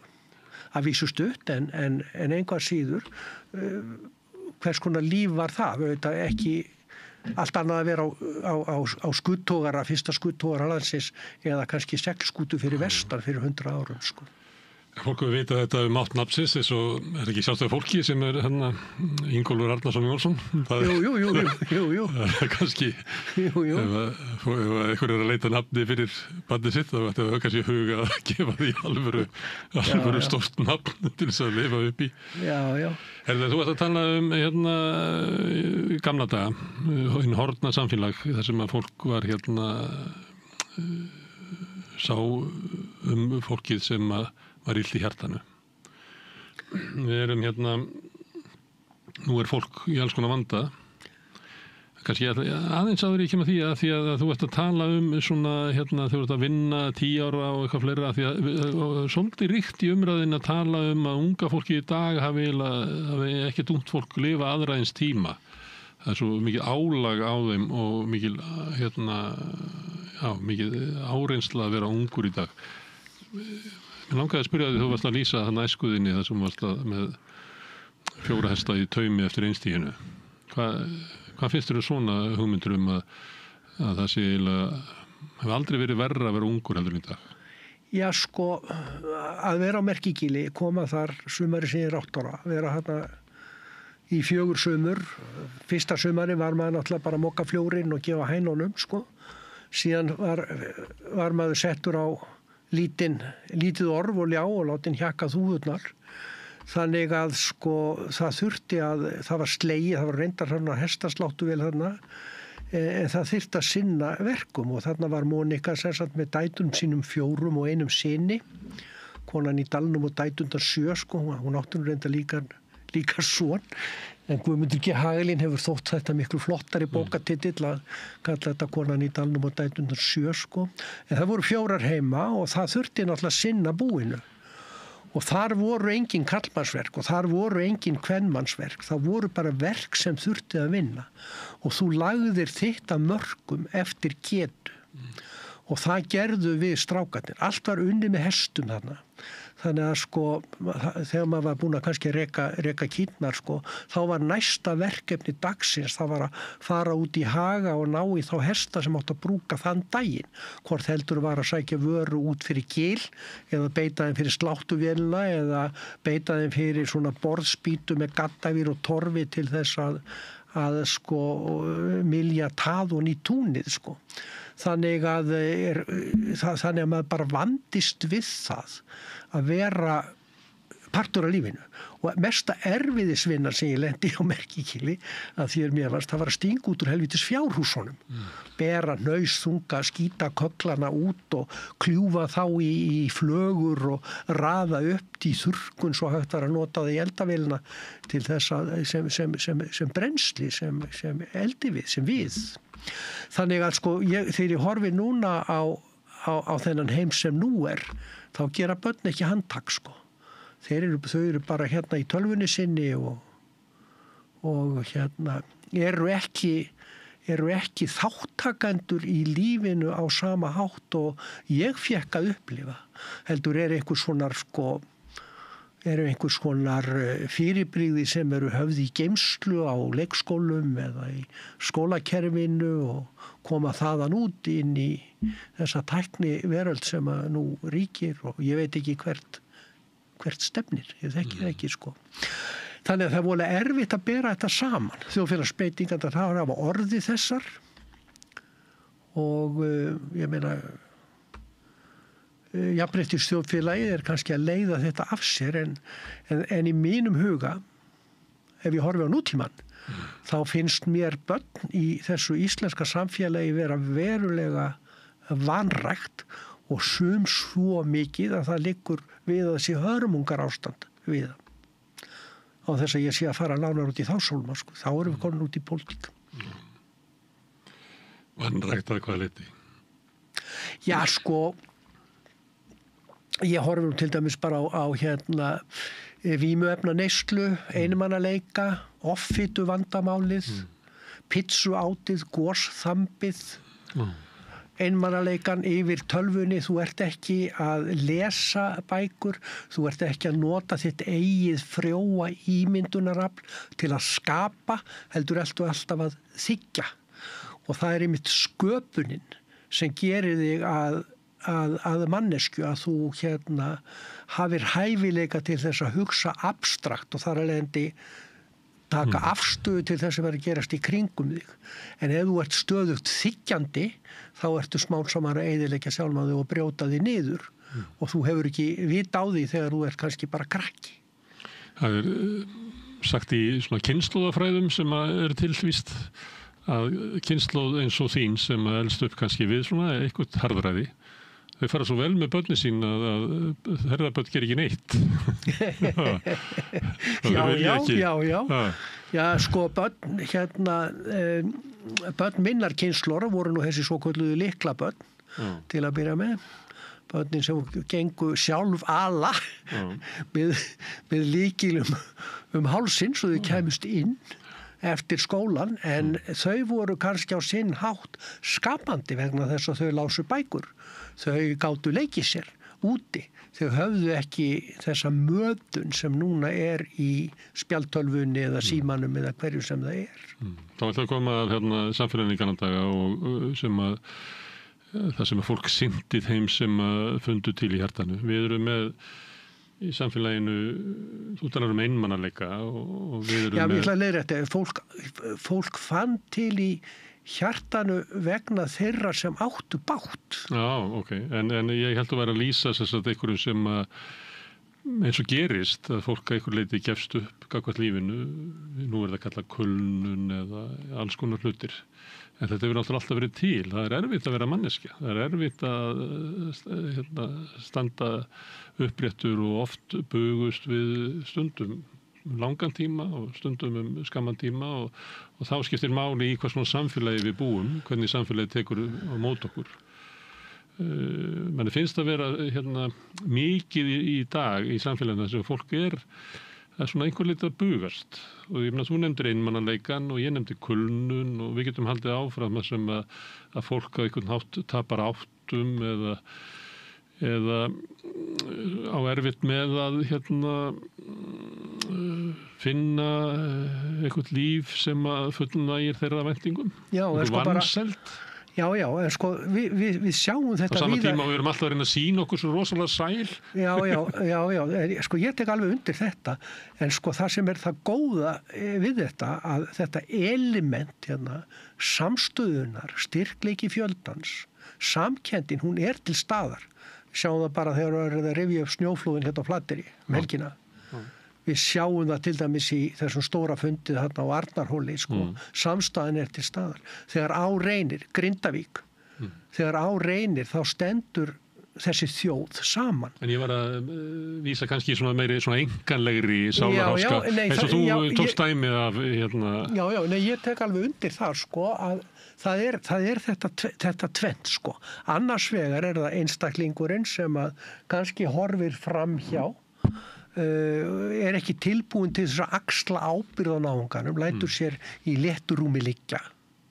En samt sem áður, innst inni þetta element til að vilja hjálpa, að vilja vera með, bregðast við, finna til samkenndar. Það til í okkur, en það kannski ekki rækta, það ekki nógu mikil áherslu lögð á það, en ég veit það ekki. Sko. Stundum höfum við svona tilfinningu að því að það svona óljóst hvort að við höfum svona hugmyndir eins og við kallað svona good old times á Íslandi, að við séum að koma úr einhverju góð, stundum eins og við séum að flýja eitthvað slæmt og stundum við með þá hugmyndum að samfélagi hafi verið svo hráslagalegt í galanda að það var eiginlega ekki neitt pláss fyrir mannúð eða umhyggju. En að því að þú tókst þetta dæmi þá langar mig til þess að spyrja þig það að hvort að það hafi verið, að því að þú ert að reyna í þessu að tengja þig aftur í mjög gamalt samfélag. Já. Eiginlega svona veröld sem var. Já, tengja mig við veröld sem var, já, í raun og veru. Ég geri það. En sko, þó að ég geri það núna og horfi svona mínum augum á lífið í gegnum mín gleraugu, sko, þá hef ég nú reyndar fulla trú á því að ungt fólk, eins og ungt fólk gerir alltaf, að það muni bregðast við vandanum. Við sjáum bara hreyfingu eins og umhverfis sinnana núna, sko.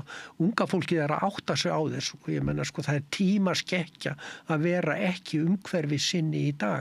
Þannig ég hef fulla trú á því að þegar menn, sko, sjá á hvaða leið þetta gervi greindar forheimskandi samfélag er að fara, að þá munum menn grípa inn í. Sko, það hefur alltaf verið þannig, sko. Ég var nú að lesa skal ég segja nýjumkomna bók eftir Turgenev eftir þýðingu hennar Áslaugar Agnarsdóttur, sko, þar sem hann að segja frá sögu veiðimanns. Fyrsta sagan sem ég las eftir Turgenev heitir Feður og synir, sko, og fjallar akkurat þessa baráttu kynslóðana. Það eru árekstrar á milli kynslóðana, sko. Og ég alveg samfærður þá sama hátt og mín kynslóð, 68 kynslóðin, gerði uppreisn á sín tíma. Við gerðum það, við breyttum samfélaginu, kannski ekki til góðs, eins og að koma núna í ljós, ég veit ekki, ég ætla ekki að dæma það. Þá komi næsta kynslóð ungsfólks til þess að grípa til sinna vopna, hver svo sem við eru, og breyta þessu. Þú trú á manninum. Ég hef trú á manninum, já. Þannig ef ég myndi bjóða manninum að setjast í þennan lazy boy stól og fá þessa fjárstýringu og láta sig líða vel og hann fær tilbúin mat reglulega og getur setið þarna og fitnað eins og hann vill. Já. Hann myndi ekki kjósa það, hann myndi kjósa það að fara og berja og kasta kannski eggi í eitthvað sendiráð. Já, hann myndi frekar gera þá eða ganga á fjöll og drekka kalt vatn úr ánni og segja vilja fá að gera það áfram. Já. Hvernig hefur það eftir að hafa sett þetta bókina frá þér? Þetta ekki svolítið svona að sýna svona hliðaður sem þú ekki vannur að gera það? Nei, sko, það vafðist nú fyrir mér hvort ég ætti nú verið að standa í þessu, sko, það væri bara hégómi að gera þetta, sko, eða hver væri hvatin, en sko, ég hugsaði dæmi líka og ég tilenga nú þessari bók, sko, konu minni og dóttur, og segist skrifa þessa bók fyrir syni mína, Jónu Bolla. En kona þín og dóttir eru bæði gengnar. Já, og sko það var nú Jórun kona mín sem sagði, sko, akkur skrifar nú ekki niður þessa sögu sem alltaf að segja, sko. En það gerir þetta fyrir hana?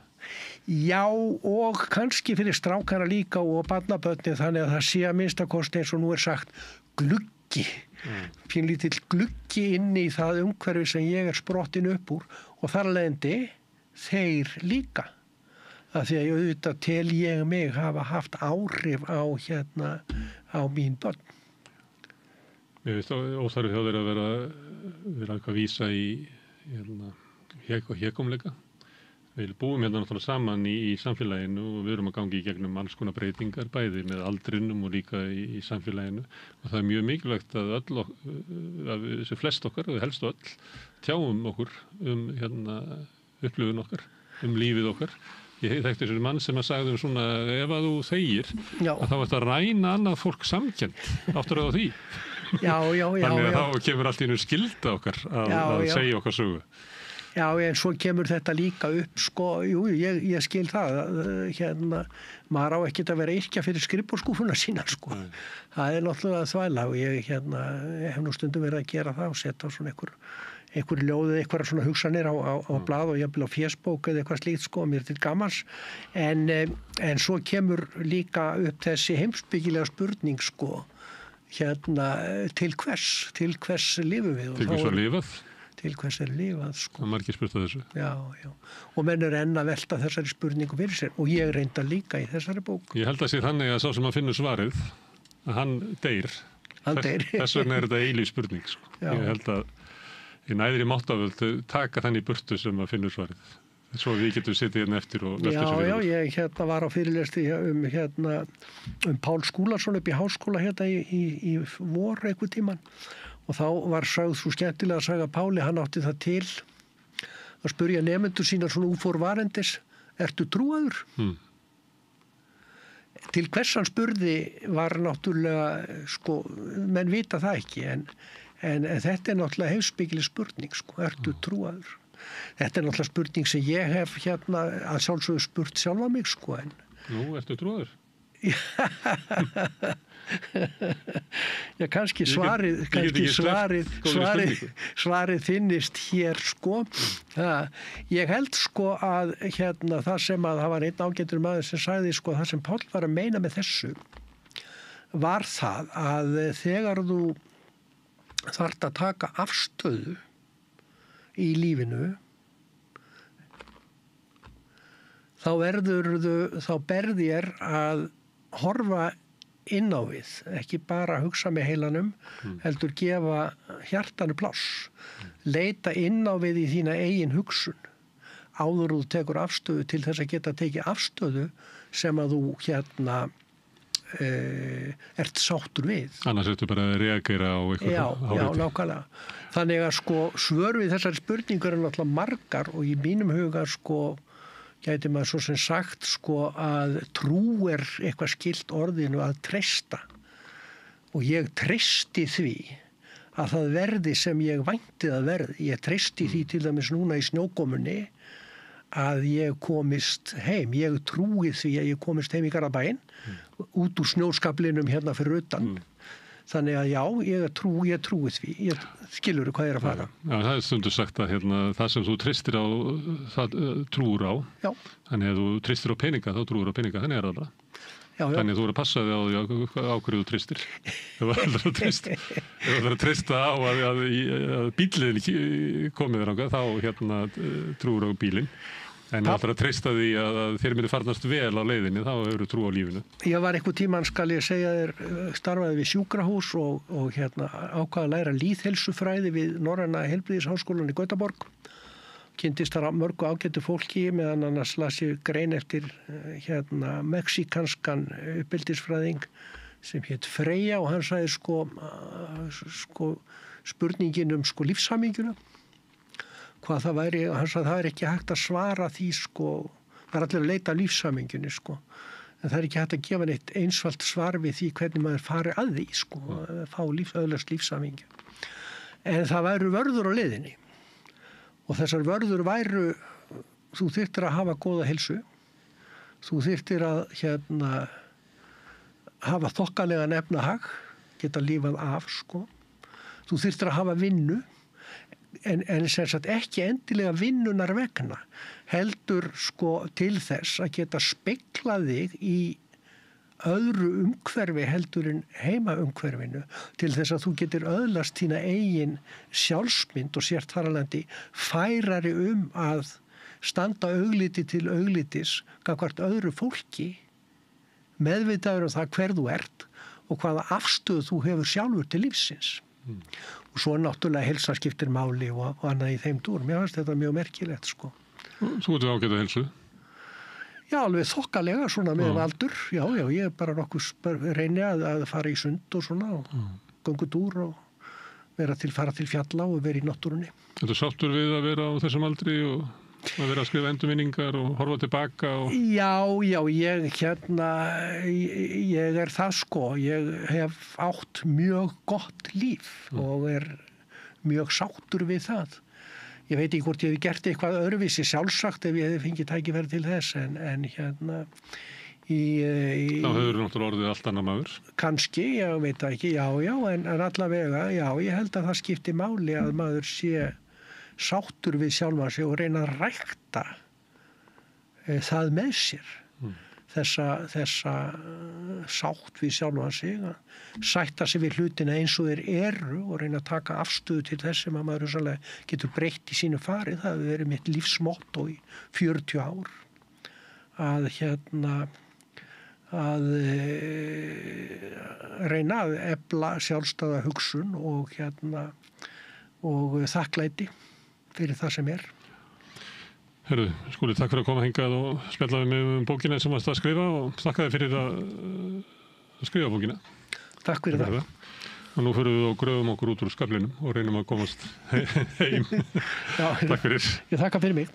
Já, þetta þá lokin á þættinum í kvöld. Ég þakka Skúla og öllum gestunum sem hafa hingað komið, Maríu og Birni fyrir að taka viðtöl og Pétri Fjellsteð fyrir að taka upp og senda út. En ykkur þakka ég mest sem hafa verið að hlusta og horfa í ofankomunni hérna fyrir sunnan og vetraverðinu víða land. Ég minni á að það eru þið sem hafi byggt upp samstöðuna, dreifikerfi bara með því að segja vinum og vandamönnum frá efni sem þið sjáuð hér og heyrið. Þá finnur fólk efni okkar á Facebook og YouTube undir nafni samstöðunar, á öllum hlaðvarpssveitum undir nafni samstöðunar og einstaka þátta. Við erum í útvarpinu á 89,1 á FM á stór höfuðborgarsvæðinu, en það má líka segja þær útasendingar annar staðar í gegnum spilaran. Spilaran.is er á netinu og spilarinn er líka app sem má hlaða niður í síman og hlusta á samstöðuna á allar íslenskar útvarpsstöðvar, hvað sem er í heiminum. Við erum komin í sjónvarpið til þeirra sem er svo heppin að skipta við fjarskiptafyrirtæki Síman, það er númer 5 á fjarstýringunni. Við erum líka komin í kabalkerfin hérna suður með sjó. Kannski ég veit ekki, munu önnur fjarskiptafyrirtæki bjóða sínum viðskiptavinu líka upp á efni frá samstöðunni sem er 24 tíma sólarhring, 7 daga vikunar, allan ársins hring, samfélagsumræða við þetta rauða borð og í öðrum þáttum samstöðurinnar.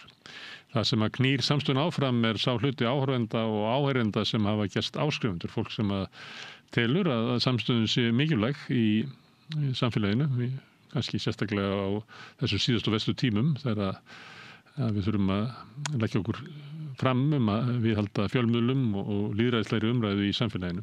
Ef þú vilt slást í þann hóp þá getur þú farið inn á samstöðin.is, það er hnappur smástendur áskrift, þar getur skráðið fyrir grunnáskristir sem er 2.750 krónur, þú mátt borga meira þú vilt og þau sem að kjósa geta látið áskriftina renna sem félagsgjöldin í alþýðufélagið, en það er einmitt alþýðufélagið sem á og rekur samstöðina.